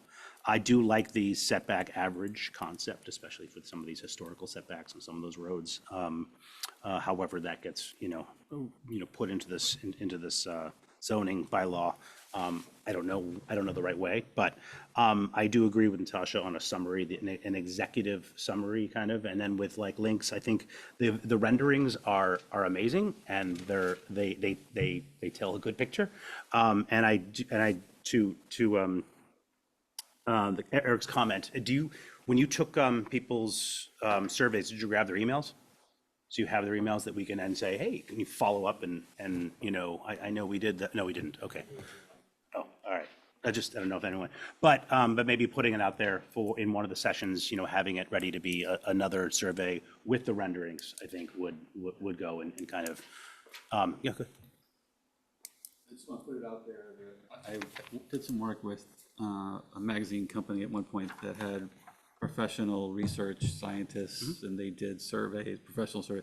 This is not a scientific survey, and it's informational, but not really representative. Oh, sure. I mean, I thought one of the interesting things was how many responses we got. Yeah. I thought was actually great, yeah. But the data is not really. Oh, yes, and yes, it's not. We're not going to t-test I just data. want to say that. Yeah. Try to. If you do another survey. It would be better to make phone calls to people blindly, right? I was trying to think of my college polling class. So I completely understand what you just mentioned. And even though it's not going to be scientific, but the next time we do a survey, is it worth asking some information about the respondent? How long they've lived in Needham, the size of their current house. We did, yes. Okay. Great. Oh, that's that's available probably on your is that available on the documentation okay, perfect. I want to kind of go through that. Thank you.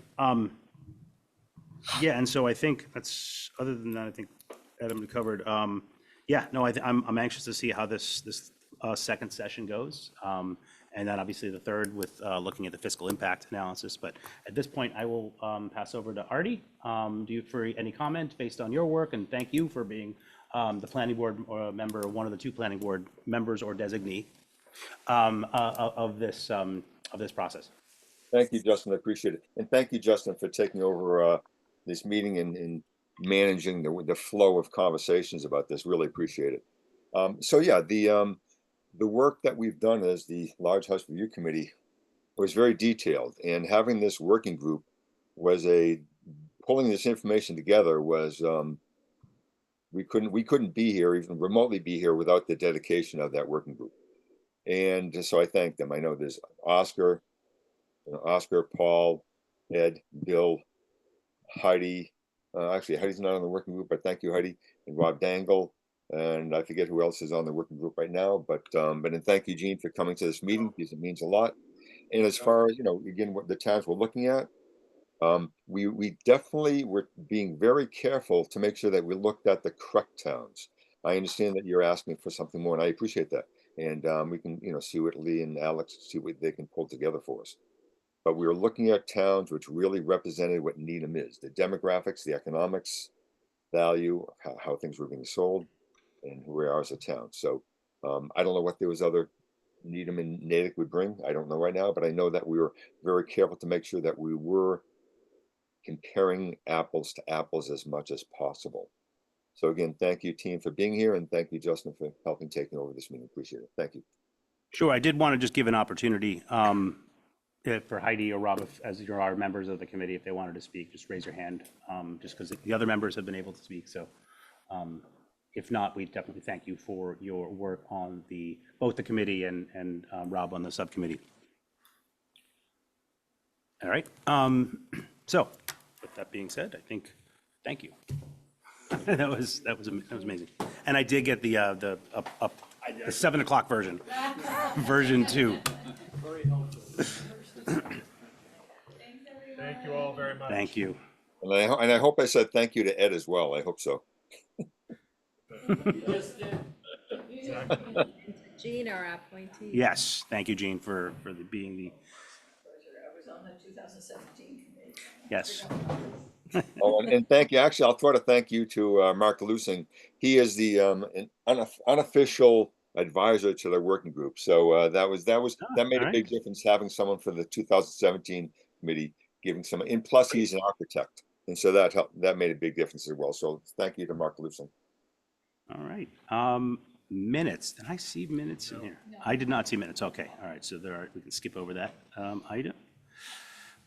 Going through here. So review of existing zoning for Needham Center and mixed use 128 districts. I think this was part of our working sessions. I know that I think Adam is going to kind of help to kind of lead that discussion as we have, as we can do some work here. Thanks. Sure. So what I thought would be helpful that we could start with, what I want to do tonight is review the district, so geographically we know what we're talking about. So we have a visual sense of that. Thanks, Justin. And then also, to go over the uses by right and by special permit and see if there are any changes that we'd like to see. And then also to review the dimensional regulations. And, I would just point out for the board that, I think the goal here is to try and spur mixed-use development that would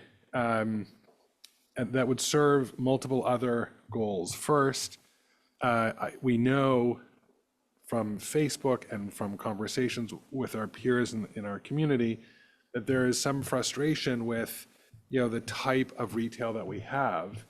And, that type of retail changes as a result of market forces, one of which is existing leases and the length of the lease. If someone's business is decent enough and they've got another, 3 years on a main term, they may choose to exercise an option for another 5 years if business is good enough. We get that.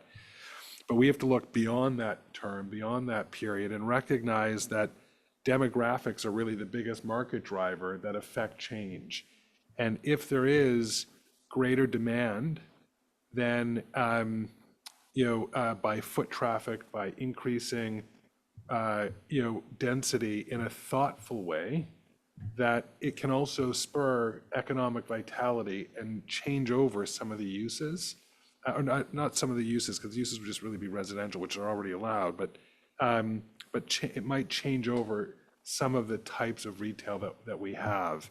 And I'd also say that, what we're really looking at is not just increasing density for the sake of increasing density, but that we wanted to be thoughtful in our approach, where we're, one of the challenges with Needham, as with other communities within, the US, is, workforce housing, which is really difficult for employees of a lot of the businesses in town. If they are working 45 minutes, an hour, in some cases an hour and a half away, because it's so expensive, that can be problematic. So if we do increase, our residential multifamily, and we do it thoughtfully in the center of town, in particular where we're near, the transportation hub and the commercial hub of the town, that, then we, and mindful of that, and also,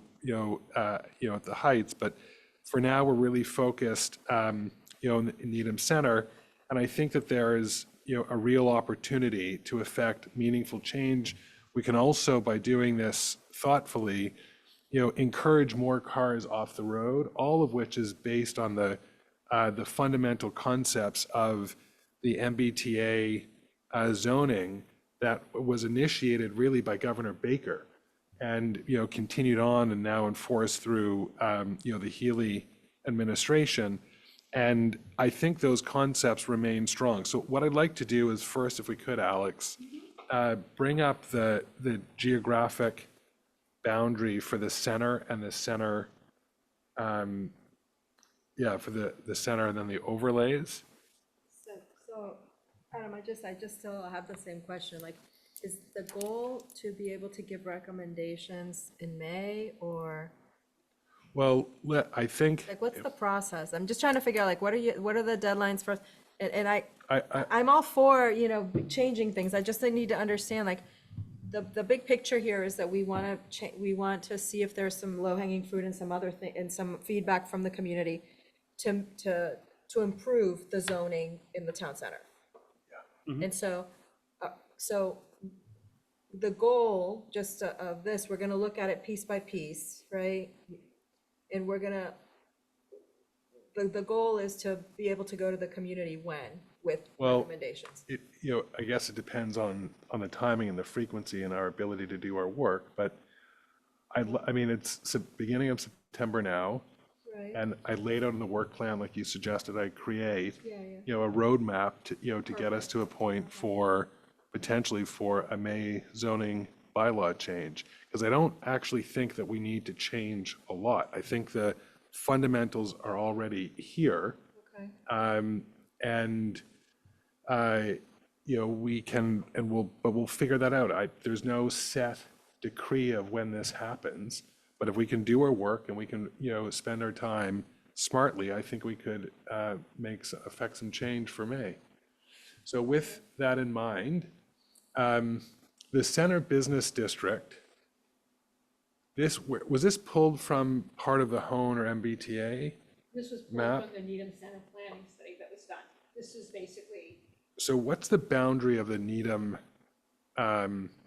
Center District? And then the two overlays? Because I don't think, because the Chestnut District is different. well, I think there's three districts, I think, that are shown So- on the base. I think the light peach, I would call it, is Chestnut Street Business. So we're not focused on that. We just wanted the district maps. Right, well, Needham Center, basically is, well, I guess it's the same color, so it's kind of hard. But it's So- essentially, the long strip is Chestnut Street, on the south, the middle piece, the middle yellow. It's in the one in red. Outlined in red, outlined in, there's Garden Street, so basically, yes, Alex is doing it. Is this included in the Center Business District? Alex, Oh. can you draw it? Can you draw on Zoom? You know what, Natasha, I don't know how to do that. Can you outline it? You may need to be mic'd, Adam. Use the pointer. Yeah. So Needham Center basically is basically the center business district. So is this That is Needham Center, yes. too, right? That's Needham Center. And then Garden Street.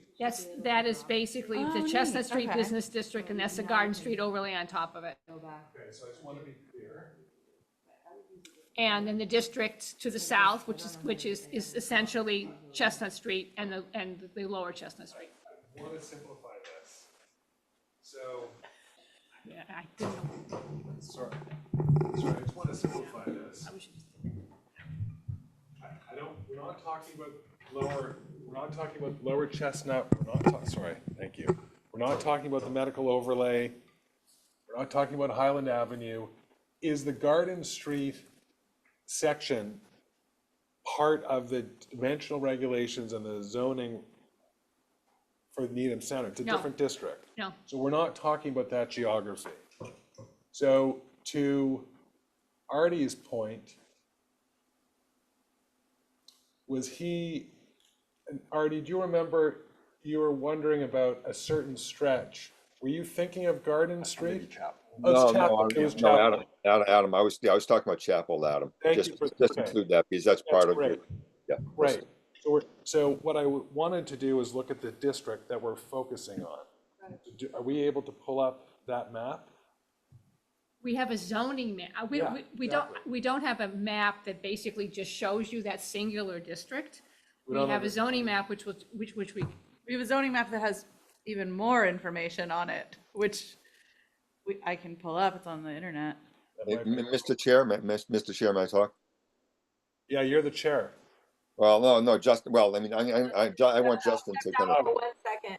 Yeah. Oh, he's coming back. Okay, so so if we look on the left-hand, I don't know where it went down, but if we're looking at the left-hand picture, so left-hand picture, if you look at the middle red circled area, not counting to the, where it says Garden Street, that is the center business district. When we go over to the right, I believe it is, when we go over to the right, it's still that red area, but now we have some elevation increases with the overlay zone. So it's still that middle red area that's circled, but now again, we've increased some allowances for height and stories and so forth. That's what we're talking about, Adam. Line where Center A is? Is that correct then, Adam? Yeah, I mean, That's correct, right? The middle red yes, area. that's circled. correct, Artie. Yes, this is the center business district. And then can you draw where what the boundary of Center A is and Center B, Well, the overlays? it's just where the it's where the tan colors is, change. Yeah. where the color changes. So this is Center Business B? Center Business B is the part that's shown in the yellow, both, yeah. within that Center Business District, and A is the area that's shown in tan. So here, you can put it in a different color, do it in blue. It's so also that you like can I- see- Yeah. Put it in blue or something, so he. So it's the purple, essentially, right? Okay, this That's is purple. where the colors change. The yellow is Yeah. yellow center. These are the same yellows. They're the same district. So Center B. Center Yes. B. So it's the center business, and then there's overlay B and overlay A, and that's all overlay B.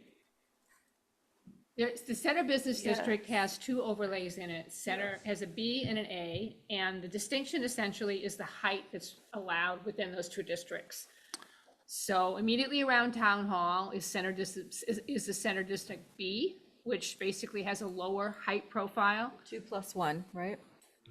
Yes, maximum, and then Center Business A basically lets you go up to 4 stories. Orange. So is this overlay B? That's, Yes. yes, that's B. Yes, That's 2+1. it's the X's that's A, right? You're looking at the actual. I'm looking at the zoning actual map. zoning map, yeah. Yeah, Which maybe that's would what- have been easier. They would Yeah, have- exactly. I think it's That's what too much information on that. So, thanks a lot. Sure. So, what's interesting is the concept was to preserve the height of Town Hall, right? So that business doesn't dwarf, we maintain, that sense of pride for Town Hall, which I get. Go back. We can stay with this. Go back to, click on the tool. No, click on it, click on annotate. I'm sorry, I just can't even see from overhead. Trash. Clear. All drawings. Thank you. So we see the boundary of town hall. And the point of it was, like you were saying, Lee, to kind of preserve the height. That's why we capped, or, you know, previous planning board capped the height at 2+1, so that the height of town hall is preserved, right? It was to not go higher than the cornice height of town hall. That's what the reasoning was. So can we go back to, Well, I was gonna pull up the zoning map, because it's. Okay. maybe we'll toggle through back and forth.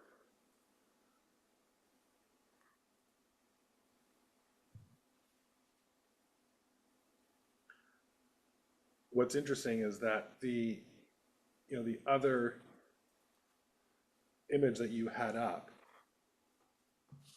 it shows, like, it's funny that the southern part of Highland Avenue, it's not consistent, 360 degrees around Town Hall, right? Can we go back to the other one for a second? I know It it's, is in 360, because you can see it right here. It's not. It's Garrity Way starts at the, I know the other map, so this is a little more clear. So if you can follow along with the cursor, with the mouse, and just circle around Town Hall. So the point was to keep a boundary around Town Hall of a certain height. But you can see to the left of it and to the south of it, it's not consistent. So I found that kind of interesting. And if we were to, Adam, if I may, I think that it's possible that's because the town hall is actually not that whole square. It's just the back half of that, the north half of that square. yeah, that's a good point, Artie. Yeah, it could be simply related. I'm not saying simply, but it could be just related to that. So Lee, how is that?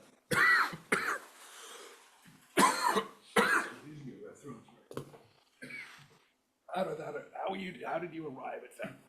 Well, I think that there was some, if you look at the Needham Center study, there are some diagrams, I think, that show you the height of Town Hall, measured up to the cornice. Right, but why was it split there? Why was it what? Why was the boundary split there?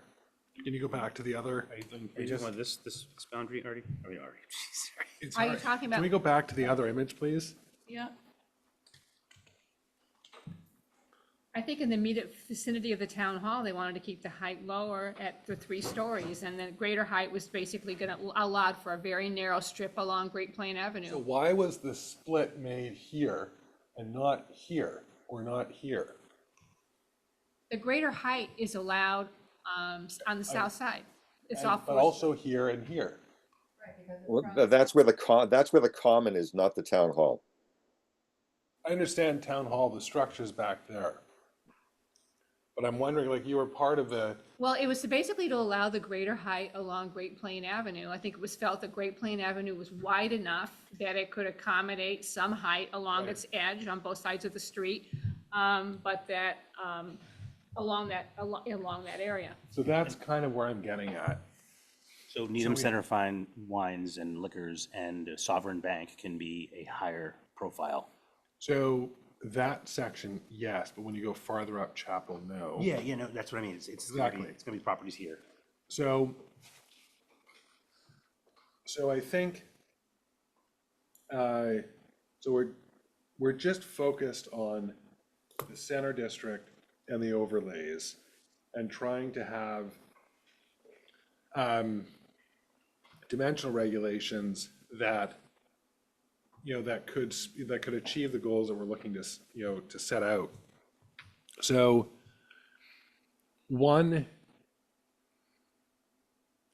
thought, we already know that there's interest from a developer for a zoning bylaw change, which was for the property at 888 Great Plain, who came up with a model, which was, I think, the 3+ one story, and that fourth story was set back. Is that right, Lee? That's my memory, yes. And so we already have the base zoning, along the area, and I would extend that area sorry, Justin, to Warren, because we have other properties on the south side of Great Plain that could conceivably turn over in time, one of which is 888 Great Plain. Another is a church, which application may change over time. I would not advocate, modifying too much at Warren on the north side because of the single-family homes that are there. But I do think that there is an opportunity to extend that zoning to Linden Street, which is already part of the center business district. Adam, if I may, just to be a stickler, in the agenda, it's just reviewing existing zoning. It's not talking about what changes we may want to have to the zoning. I understand that. I'm just looking at the broader context, and now we'll drill into, if we can, to the dimensional regulations of the existing zoning.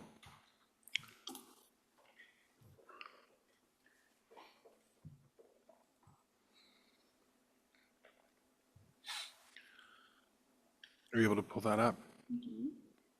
Thank you. I mean, there's a lot of pages, so if you have something you want. You mean the use table? Is that what you wanted, where you wanted it? Well, the use table is here. I guess we can talk about the use table then. So we're looking at the center business district, which is the middle column. So why don't we look at the uses allowed, I guess, by, how do you have this organized? By special permit first? No, they're organized by category. Right, okay, and then it notes whether it's special permit or not, Yes. allowed or not. So, we had an agrarian past. I don't recommend any changes to the agricultural uses, that category. I'm not recommending changes in public and semi-public and institutional changes. We have residential category of uses, single-family detached dwelling. We're not looking, I wouldn't recommend a change there. We have planned residential development. What would that consist of? What does that mean? It's a type of residential development that lets you do a kind of a mix of some attached units and some single-family houses. But that's not a use that's allowed in a commercial districts. It's a Right. residential option. So that we're not looking at residential compounds for the center business. We're not looking for two families, currently not allowed. Not looking for conversion of single family into a two-family. By special permit, apartment or multifamily dwelling allowed on the second floor and in a half-story directly above second floor only, consistent with density requirements for A1, which is what, 18 units an acre, I think, as compared Yes. to, This is in the underlying district. so, The overlay lets you have much higher density, but this is the underlying zoning. and what's the maximum density under, In the in here? Yeah, overlay A and B. In the A1 district, it's 18, and in the overlays, it doesn't have a maximum, it's just governed by the bulk of the building. There's no maximum limit spelled out in the zoning. interesting. So that's something that we'll want to flag and come back to. So we do want to allow,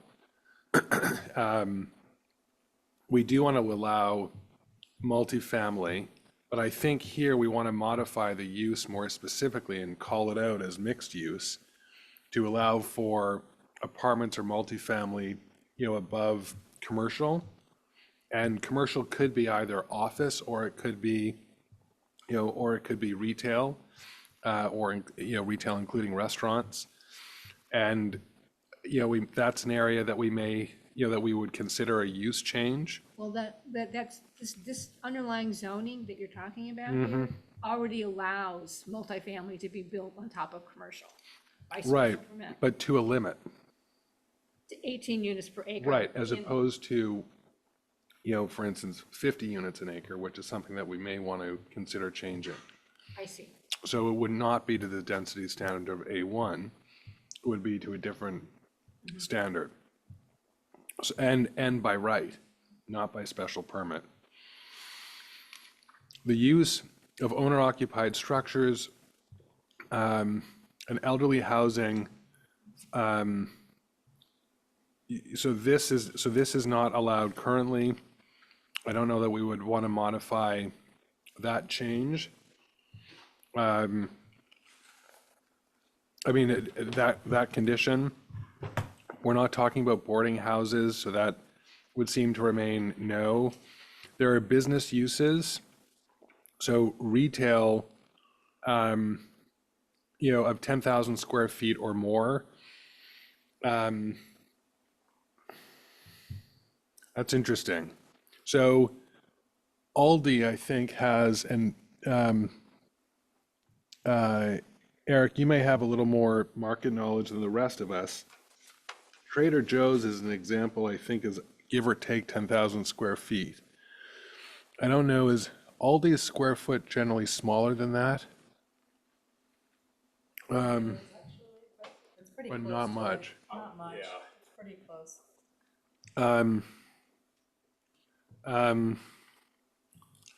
So that's something that we could consider, are the types of uses, and the size of those uses. I think that might be a worthwhile discussion at a future point. Outdoor display of goods, we may want to consider what that means and the impact of that and how that could potentially change if we think it's worthwhile. Retail trade for custom work, for articles sold, at retail on the premises. So I think, those uses would remain consistent. Retail establishments between 5,750 square feet and 10,000 square feet, that's currently not allowed for a grocery store. That may be something that we may want to reconsider, if not now, perhaps at a future point. And so there are some business uses that we should look at and consider and talk about. And then there are retail uses less than 5,750 square feet. So for instance, here, what's interesting is it's allowed by right for a grocery store if it's under 1,000 square feet. So what's the use requirement? Up to 5,700. Could you have a grocery store? You could, right? That's up to 5,750. Am I reading that correctly? Yes, I think there was a desire not to have a grocery store in Needham Center at the time this was done, So, which is why it was kind of designed that way. Which is pretty interesting considering there used to be a big grocery store in Newton Center. But I would also want us to think more broadly. yes. Because a lot of retailers are going to market stores rather than a large-scale grocery store. Yes, And right. we need to be cognizant, and there could be a demand for that type of business, so. I have a question. So you mentioned people want different type of retail. Do we have precedents for town centers that we think are really successful in the size of those retail spaces? So I think there are different examples for different categories. You can look some up, But we haven't looked at it. But Wellesley has tiny space, a lot of release, and they're all one floor. well, it depends on where you're at, because they also have a big Roach Wellesley Brothers. Center, but not at Wellesley Center. This is Needham Center. So I'm just trying to think. I think you're right on track to figure out what needs to happen here, but I think we're missing the piece of some precedents to understand what's been happening in other towns that are the same way with the large house, right? So would you want to look that up? Just I have to, don't I start on a different committee? Stephen Palmer. I'm starting Stephen Palmer. I can look at a couple, but I can't. I think the precedence is important. I can think of some, but I don't know how much work I can actually do on it. So that also reflects, the zoning of the past for those municipalities as well, as opposed to thinking, for Needham's future. because all of these zoning bylaws are from the past. Totally, but if there's something that's working and there's a vibrant, if there's a vibrant downtown, at least we could see what makes it more vibrant than, like, why are people choosing that downtown for those stores rather than ours, or what So there's kind a of whole other spaces? market study, and if we go, and, you know, I want to be careful not to kind of hijack the process, because then we won't affect change, because we'll be bogged down in. But you're talking about you're talking about all these things, so Well, I'm trying to figure out. Oh. I think looking at a downtown as a whole may be the wrong question necessarily. You know, Well, nothing's gonna be equal to this. well, but I would say But- think more of blocks. Like, Right. I think more of blocks that have been built, and the one that I can think of is in Newton, the block that was built with like Mita. Yeah. Where I think a common denominator with a lot of these sort of successful blocks that bring in people are car heavy because it's retail on the first floor with residential above. You know, that to me is sort of the success, is that type of project where mixed use, where we kill two birds with one stone. Because the residential, the businesses will feed off the added residential, and I think with some of those like blocks that are built, you get more people, you get that concentration, and you know blocks next to it, you're going to get more people, more foot traffic. I don't think that for, you know, to that point, that you know, I'm not advocating, for instance, to suddenly allow by right, you know, a 7,000 square foot, you know, smaller concept grocer in the center of town, because I think that's also gonna have a very different traffic impact. And that's one of the reasons why, you know, the size was restricted for those types of uses. So I think, you know, on our own, we can think through what of those uses are relevant today, and what would add to the economic vitality and diversity without increasing adverse impact to the area. So we're already allowed, you know, this type of a grocery use. I don't know that we would necessarily modify that, or, you know, certainly by its size. You know, there are different types of, you know, outdoor, you know, display of goods. And that is something that I think we may want to consider and reconsider regulating, because that could spur some type of micro retail.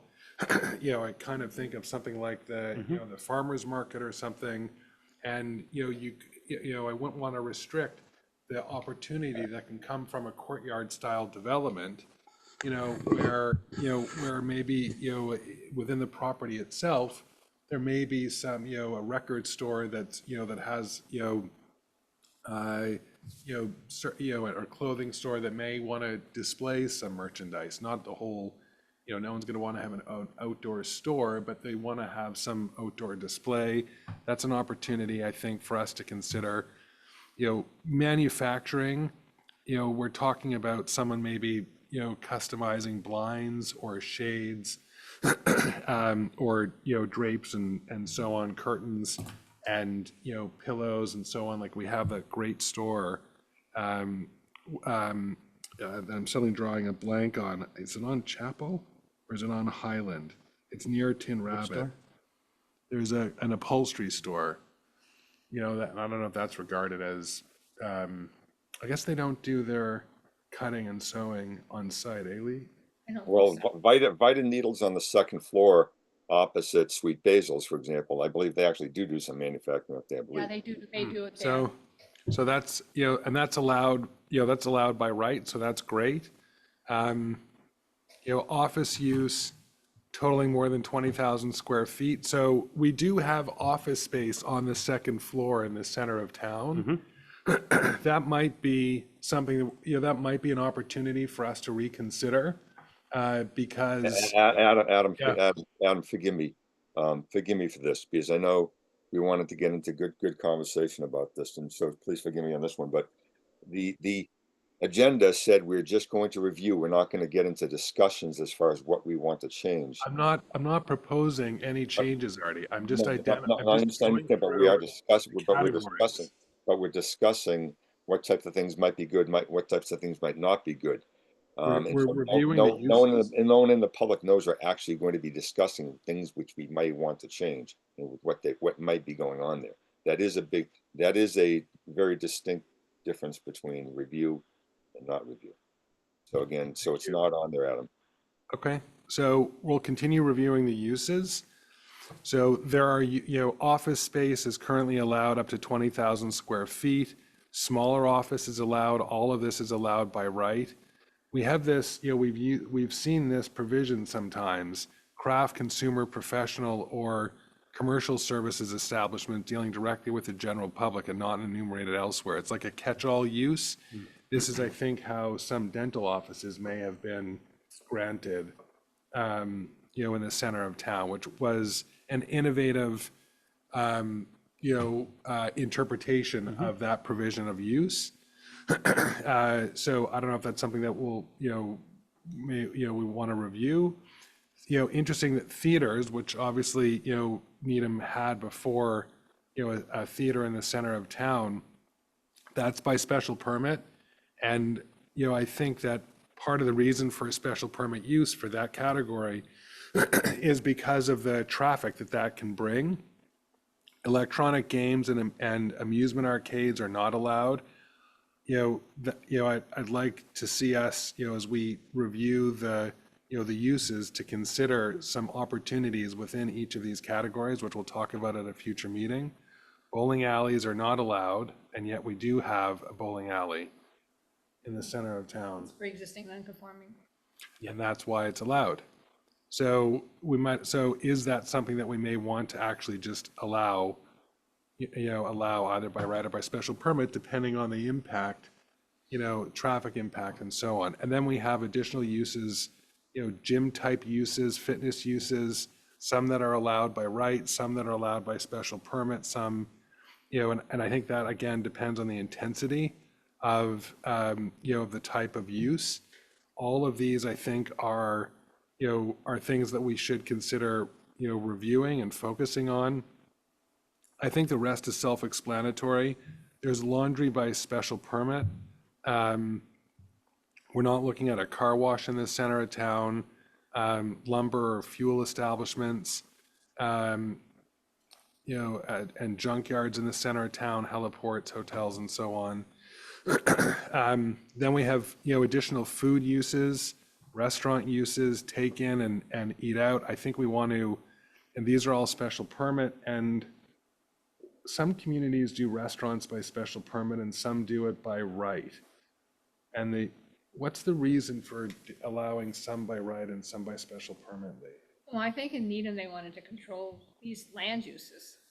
They wanted to control the hours of operation. They wanted to look at the parking implications of those large restaurant uses. So they decided to do it by through a special permit process. Which is interesting because that was the intent, but we end up waiving, parking requirements anyways. Yes, but I think they wanted also to manage the use, to manage its hours of operations, its impact on the abutting uses, which is why it was set up originally. I was not here actually when this was created. This framework was done, I think, in 1989. So it's this is, as we review, we're just going through this, but this is an area that we want to consider in the future, adapting to the modern day, as opposed to something that was 40 years ago, that may conform to a different time. Medical clinics, that may be something, it's allowed by special permit. There may be some other types of medical uses, that we want to consider. Brew pubs, this was as a result of, our brewery rezoning several years ago, and again, that can become an intensive use. There are other factors that are part of that, but that's a use that, that exists. Veterinary, offices, boarding is not allowed. Without boarding, is allowed, but by special permit. And, you know, you could certainly imagine a scenario where you're adding 200 units of housing over time, and someone has, you know, a little pup or a cat, you know, or a goldfish that needs a little help. And, you know, having those veterinary uses may be something that we want to consider in a different framework. Manufacturing uses are not allowed. And then there is one use that's allowed by special permit, more than one non-residential building on a lot, where such buildings or uses are not detrimental to each other and are in compliance with other requirements of the bylaws. That's a fairly catch-all provision.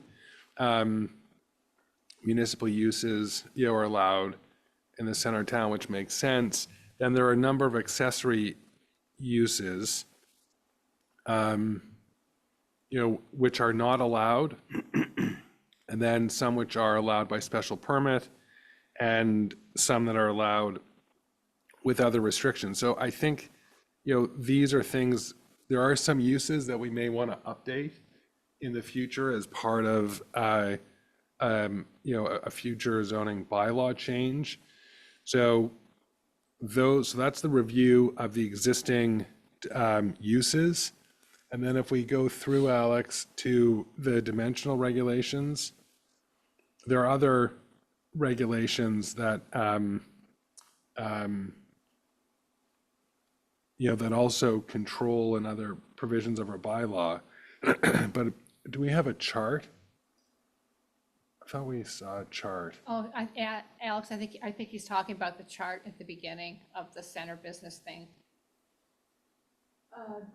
Existing zoning, it's I think it's page 119 That, right? or 118. Yeah, I think that, no, yeah. Yeah, so, you know, so we're talking about a minimum lot area of 10,000 square feet. And just by way of example, 888 Great Plain, I can't remember how big that lot was. I think it was half an acre, so that would be somewhere around 24,000 square feet, give or take. Yeah. 2,000 square feet. So, you know, some of those lots, I think 10,000 square feet is probably a reasonable minimum lot area. Minimum lot frontage, that, you know, is 80 feet right now. You know, some of those buildings that exist today are larger buildings, but that doesn't necessarily mean that that's how they would be broken out later on in time. So that may be something that, you know, that's something that we'll want to review. The maximum building height by right. So this is interesting because this is where we're talking about different classifications within the overlay district. And, you know, height is a factor that we'll want to consider, because we're also looking at, you know, potentially, you know, doing a 3+1, you know, with the +1, you know, setback. I think that setback standard is something for us to consider. And we see that it's already laid out as part of the existing zoning in certain circumstances in the overlay. So there are some provisions that can enable these goals to, you know, to happen. I don't know that minimum building height is a relevant factor, but I wouldn't necessarily think, you know, that that's an area for us to focus on. Excuse me. You know, FAR, that is, excuse me, I think that's, you know, developing a reasonable rationale for floor area ratio, and updating that would make sense. There is special permit of 2.0 or 3.0 under certain circumstances in the overlay. I'd be curious what the FAR was of 888 Great Plain. At another point in the future, when we consider the dimensional regulations, Alex, it would be really helpful to kind of have their dimensional regulation table that George built, because that, I think, lays out, you know, a good comparison. Front setbacks is something for us to think about, because we want to preserve the character of a vibrant downtown. side setbacks, this is where I think there was a challenge with 888 Great Plain because, where they wanted to modify that site, the challenge for them was that they were less than 50 feet between districts. And so one thought was, potentially to extend the existing overlay and just change the geographic boundary to accommodate that use, which is another approach, which is an approach that we should consider when we, at a future meeting. And then, are there other, I think that's it for the other standard. Go ahead. The other, just to wrap this part up, Natasha, the other question is, how do we want to account for parking?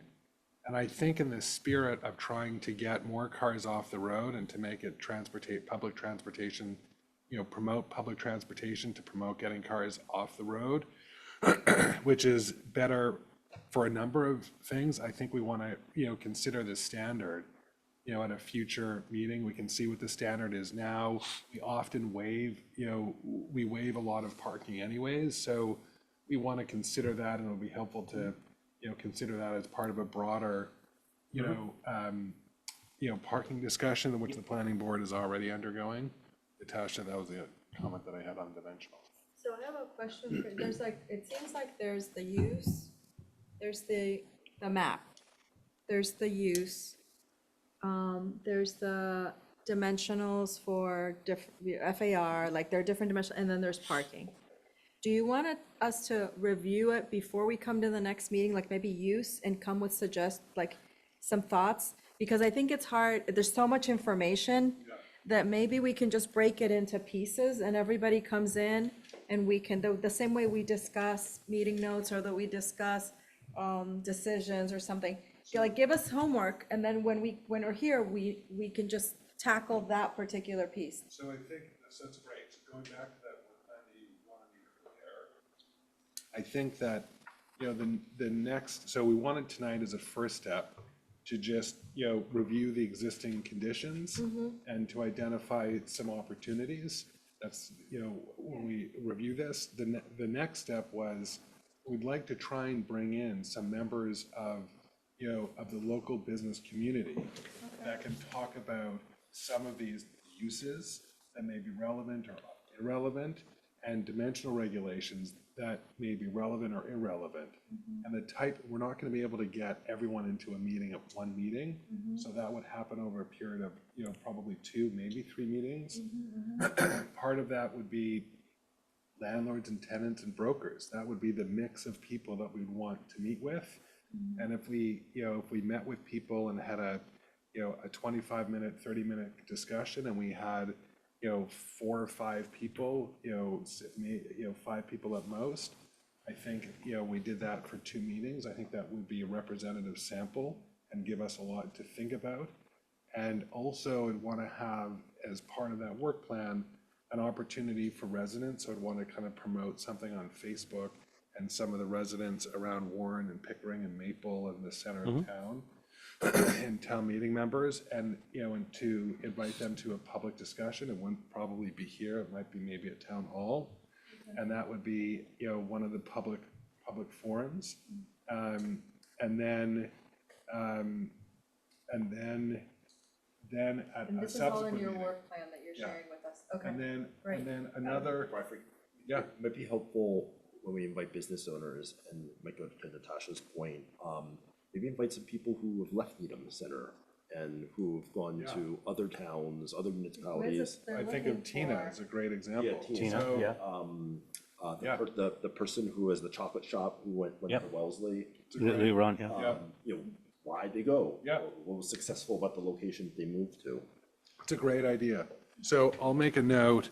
And then to your point, Natasha, at that subsequent meeting, maybe after the 2 meetings with, depending on how many meetings we would need with, the business community, then yes, the homework will be to study up on this and to come back with thoughts to be able to discuss say, opportunities. Look at zoning pages blank to blank and come, let's come and have a discussion about those pages. Exactly. Because it's a lot, I mean, we're like still like reeling from the large house, so I appreciate all that you're doing, but it's kind of the same thing, like if there's a timeline and these are the things, these are the goals that we're trying to accomplish at each meeting, you'll accomplish them.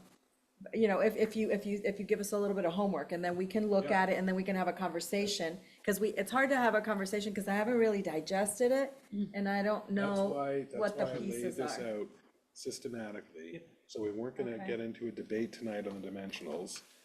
We were just gonna familiarize ourselves with them. Well- And so between now and the next month, the homework assignment is for people to, to pull this out. We could synthesize it and pull this into a chart on Excel, I think, fairly easily, or we can just look through what we have in the packet. That's great because it lays out the uses and the dimensional standards. So that's the homework for, between now and then. I'll remind everyone in each meeting. I think for the, I think for the dimensionals, you saw all the work that they did to review dimensionals. So I think the dimensionals needs a study in 3D, I'm just bringing it up. I mean, you just saw what they presented just to show what people were doing around here, other. We can think about that, sure. Yeah, I think the other piece is the uses, and there are certain pieces that you can do, the parking and all that has to be based. Well, the parking, I think, we Is there a just study already really happening? got the proposal from Stantec, so So there's we a consultant on board that's gonna be at least looking at, Perfect. Stantec has been confirmed? yes. Oh, that's great. So So they did maybe the other we can work. make sure that there are questions that can piggyback directly to the things that we're looking at. So I'm just trying to figure out, there's a bunch of pieces to it. Some are more feedback, but some need to be studied, and if we can piggyback on other things that are happening. So Stantec actually participated, did the original. They did the vertical. work, They did the original work, and they submitted they studied the center of their town. proposal. They're gonna do more than one day of service. That was the weakness of the entire Stantec report. This is not really designed I know around the that, but that survey was- of the inventory. That's why, to me, This study is that just. first report doesn't have credibility, honestly. Well, Unfortunately, we spent a lot of let's- money on, but that's an old. let's- But I did want to mention that, how does this feel? Because we did spend almost 48 minutes on this discussion. I know we were talking about clock management, we're talking about how much resources go into this, and then on top of everything else that we're doing, how do people feel about that? I mean, does this feel like a good time? Should we be allotting for more? Should we be allotting for less? I'm just trying to be I think it can cognizant. be super productive. I just think, again, we have to have goals, like what do we want to get by the end of the meeting? And maybe we take it in smaller chunks, or whatever it is, because otherwise, we're gonna spin our wheels. I'm just being honest. I think that's why you asked for the work plan. And I just call your attention back to that work plan. Right, which so you sent that to us, Yep. okay. So, And And Justin, I mean, it's a good question. There may be a meeting where just the nature of what we're going over, like going through the bylaw, it may take longer. Sure. Where, and to Natasha's point, like maybe next meeting, we do our homework and we come more prepared and it's gonna be a short amount of time, but it's a And I know fair. the public hearings are it's a- gonna be a little, or like the engagement with people, that's gonna be a Yeah, little it's a longer. fair, it's a but fair I'm just- point, but. I just wanted to kind of, this is what 45 minutes feels like, so, Yeah. as we kind of go forward and do, because this is going to be a burden on top of what we already do. we also, mindful of the agenda that we had. And, this is the work of the board in coming up with policy planning. So I think, so I also had, us to discuss mixed use 128, which would be, a similar thing, but if you want to pack it in for now, I mean, that's your, what are other? Artie, do you have a comment? Yeah. I think, I don't think we should deal with mixed use 128 right now. I mean, certainly if all we did was simply what are the regulations right now, we could have done it, in quicker time. But I appreciate there was other conversations and comments that needed to occur. So with Eric said, and coupled with a little bit, somewhat what Natasha said as well. So, why did some businesses leave Needham Center? I mean, we some of it's just gonna be regulations, permitting and stuff like that, but we want to know, we need to know what that is. And we also, we do want to know what makes a successful downtown. And part of the Envision Needham part, one thing I've said a few times is, actually use the center of downtown. We have this completely redone downtown, or the in front of the town hall and town common, and put it to use. We've talked about certainly adding, having some more living spaces, more condos, apartments, whatever in the center of town. That will certainly help the businesses, no question about that. But what makes a successful downtown? That's what we want to accomplish. And we don't want to bog this whole thing down with not getting all the answers before we make any changes, but we certainly want to know what makes a successful downtown. And Market survey would be helpful. One thing I would ask too is not only why are businesses leaving, and there's one strip that just seems to be like the death zone. It's on Highland, right next to Town Hall Park, between the Walgreens and the Sovereign Bank. Seems like businesses there just cannot. There was the Mexican restaurant. Why are businesses not succeeding? Also, Block. So, that comes down in part to foot traffic and demand and amenities in the area. And I think having a discussion with some of the brokers and with some of the landlords and some of the tenants, I think that will kind of reveal some information as part of a market survey, which will be helpful. And then, that'll be, a good factor. So what's happening also with Envision Needham? Is that dead? So Is that- No. What's happening with Envision Needham is that we're going to be presented with 3 plans. And exactly what they look like, I'm not certain, but supposedly all 3 plans maintain the parking. Exactly how the parking is going to shift, I'm not sure. It maintains the quantity of parking. So that's where it stands right now. We're waiting for these 3 plans so we can start reviewing them. So that's happening concurrently, so that should be informing this, right? Because that's had a lot of angry community support. Both Artie and I sit on that committee. No, I know, but what I'm saying is, there's concurrent things that should be reviewed simultaneously, because a lot of the business owners were very upset, so. Oh, I know. that's an infrastructural thing. That's not a policy thing. And I think that we can, It's all related, right? for sure, that's why I mentioned the parking standard as a dimensional regulation. And that's where, there is an opportunity to talk about, the parking standard and what, the parking study. We already have an existing parking study that we can, pull out as well at a future meeting, and have discussions with the 2 members on the planning board that are also part of that, re-envision That would be committee. good.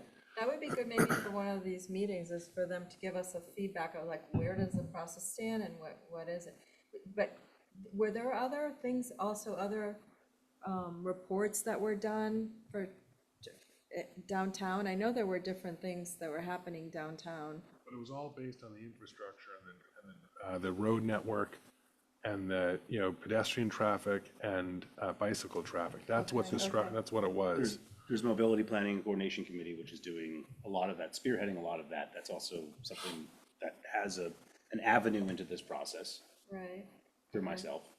So there's a lot of committees that, to your point, relate to everything that we're trying to do, and I So it think would that we save do us have some those touch time. points. Yeah, it would save us some time if there's some research or feedback that's already been given for some of these things, rather than us starting from scratch. I agree. That's why we can learn from that process where they are, for sure, and that can inform what we're doing.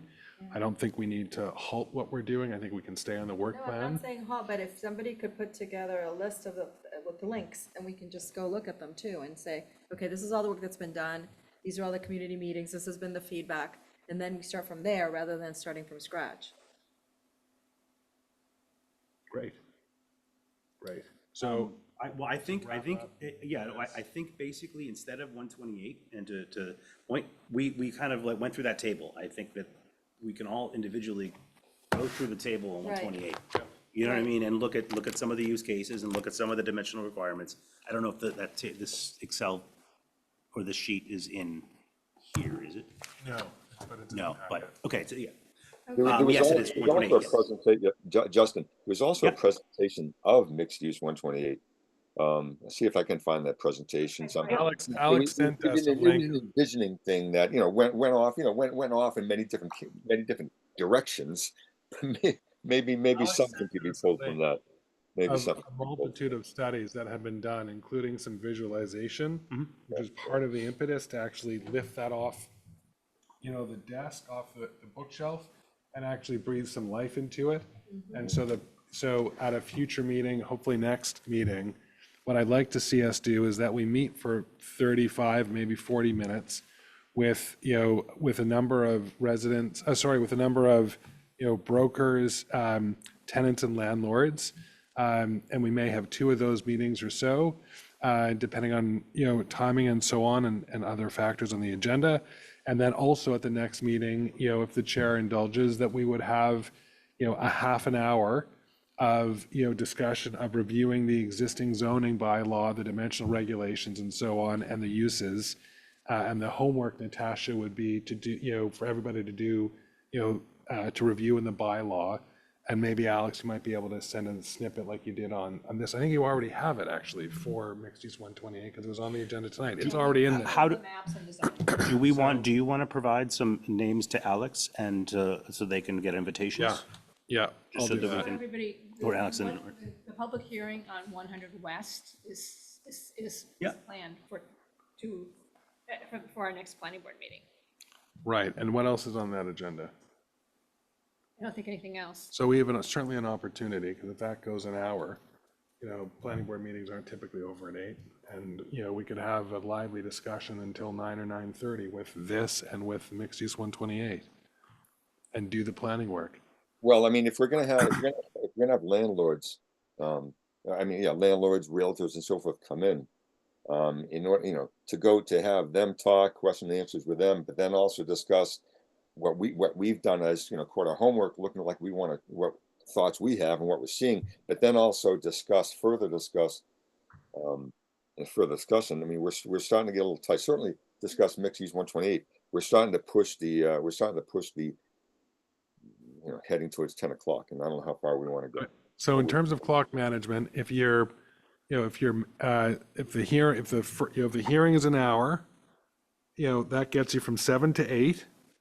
And then if we have a discussion on Center Business District for, let's say, 40 minutes, you're at 8:40. And then we have a discussion for, 40 minutes on mixed use 128. That gets you to 9:15, out the door by 9:30. Well, That's pretty reasonable. I appreciate that, and it would be great, but I have a feeling some of this will go a little bit longer. And Talking about it adds time. It's 9:41, and I think there's a good plan ahead of us. Well, yes, I think we can make it happen, but we do have to make certain that we. So the next one's not going to be just simply reviewing, for example. Next one is going to be, as far as center of town. Next one's actually going to be discussing some of our thoughts for the center of town, not just reviewing. No. Just to be clear, the next time we're talking about Center Business District, we're really not talking much. We're going to solicit feedback from the brokers, landlords, and tenants of, and it's a listening opportunity. So we're not pitching anything. We're not really, we'll have some of these items that we can review with them, but I think that it's really an opportunity for us to listen. But we're not going to be discussing what we'd like to change. We're just going to be listening. No, we just want to listen. Okay, And then, that's important. so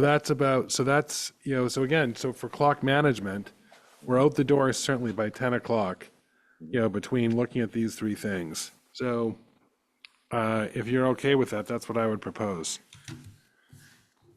And then, so I guess we're not going to discuss mixed use 128 tonight, but I think we're going to discuss it next time.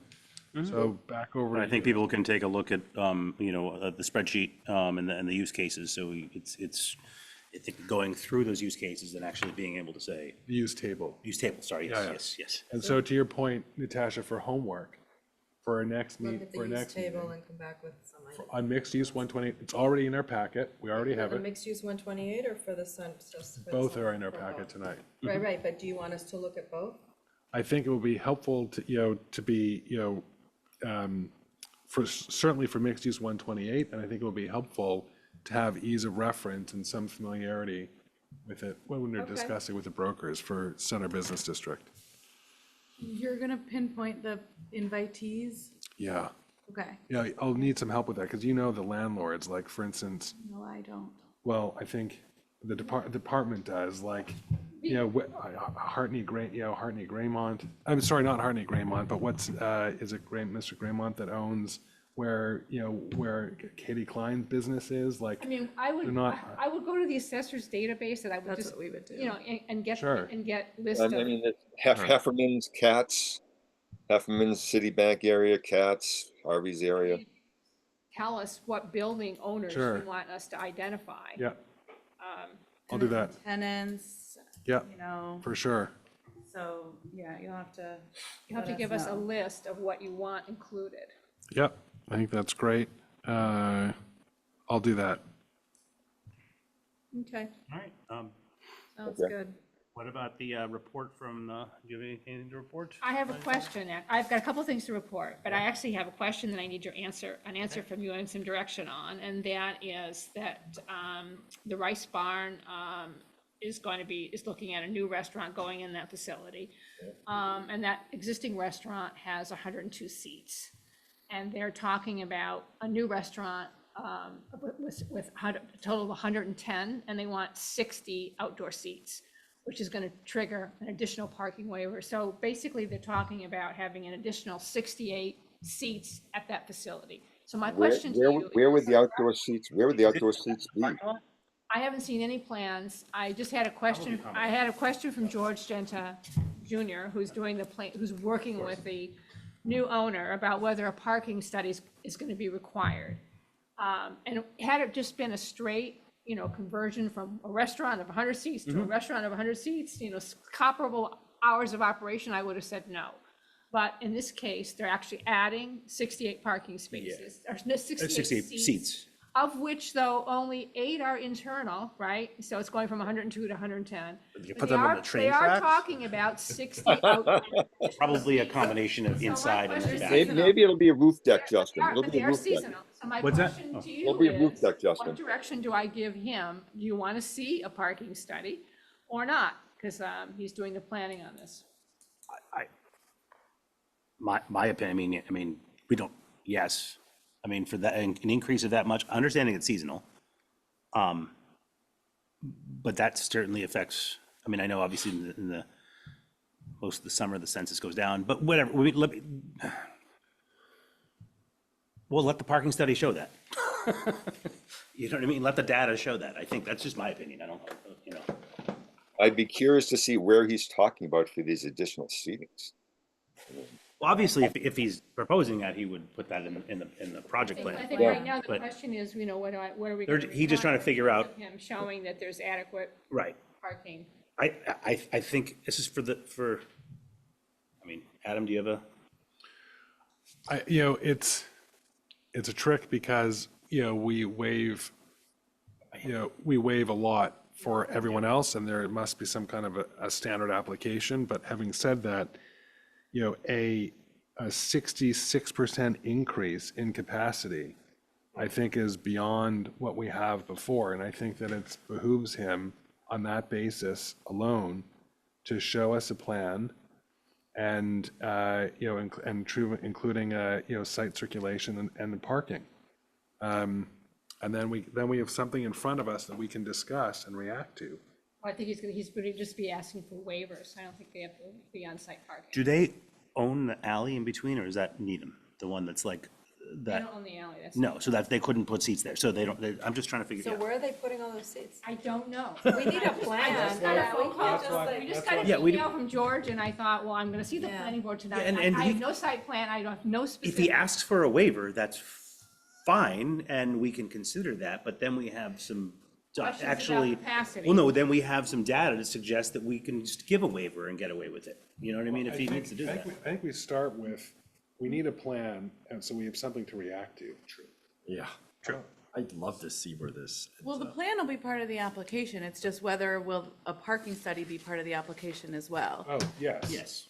And, good. okay, the answer is And the yes. answer is yes. That's where I I mean, thought we were Artie, going. unless I you just say wanted to something make different, sure we were on the same No, page. I think we need to see something related to this. That's not a couple of, that's not a But yes, couple. yes. That's not 2 more seats or 8 more seats. And then the other things I guess I have for you, I think I shared with you the fact that we heard from EOHL.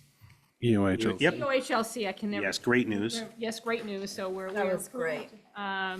in terms of our compliance with the MBTA Communities Act.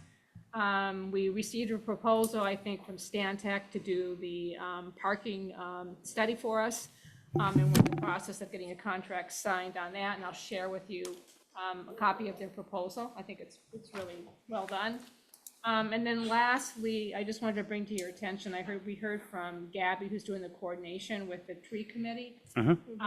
Just to put, it's unclear whether or not the bylaw for trees is whether it's gonna be handled in the general bylaws or through a zoning bylaw change. It's possible that they'll go down a direction comparable to Wellesley, and try and actually implement it through zoning. I think it all depends on what their recommendations are and how they choose to manage it. For example, if they decide that the committee The committee, is okay. working on it, whether or not they're going to try to, tag on to the setback standards that we have in our districts. And basically talk about tree preservation in those setback districts. Yeah. Then it probably makes sense to do it in the context of zoning. But until they settle on what their approach is gonna be, it's unclear whether it will be done through the general bylaws or the zoning bylaw. And so I just bring it to your attention because, you're the stewards for the zoning bylaw.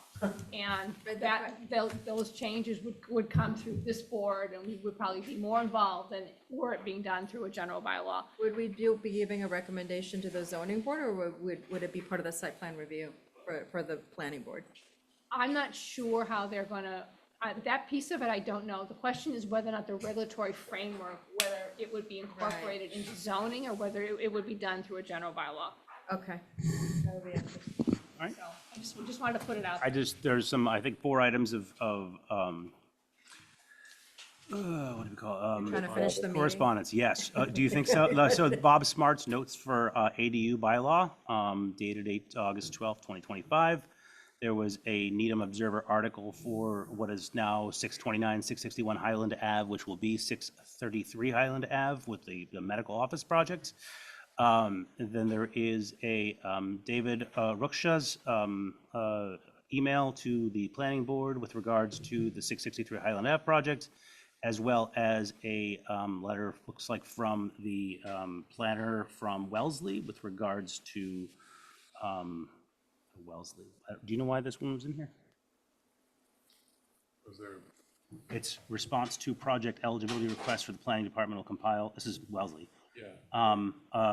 Pertaining, yes, just a neighborhood announcement. I'm on this one. Oh. Your microphone, so I'll give you mine. Okay, perfect. So those are the 4 items that I found in the correspondence. I will entertain a motion to adjourn. So moved. So moved by Adam, seconded by Natasha, and I think thirded by Artie. And then we have to do a roll call. So roll call, Artie. Yes.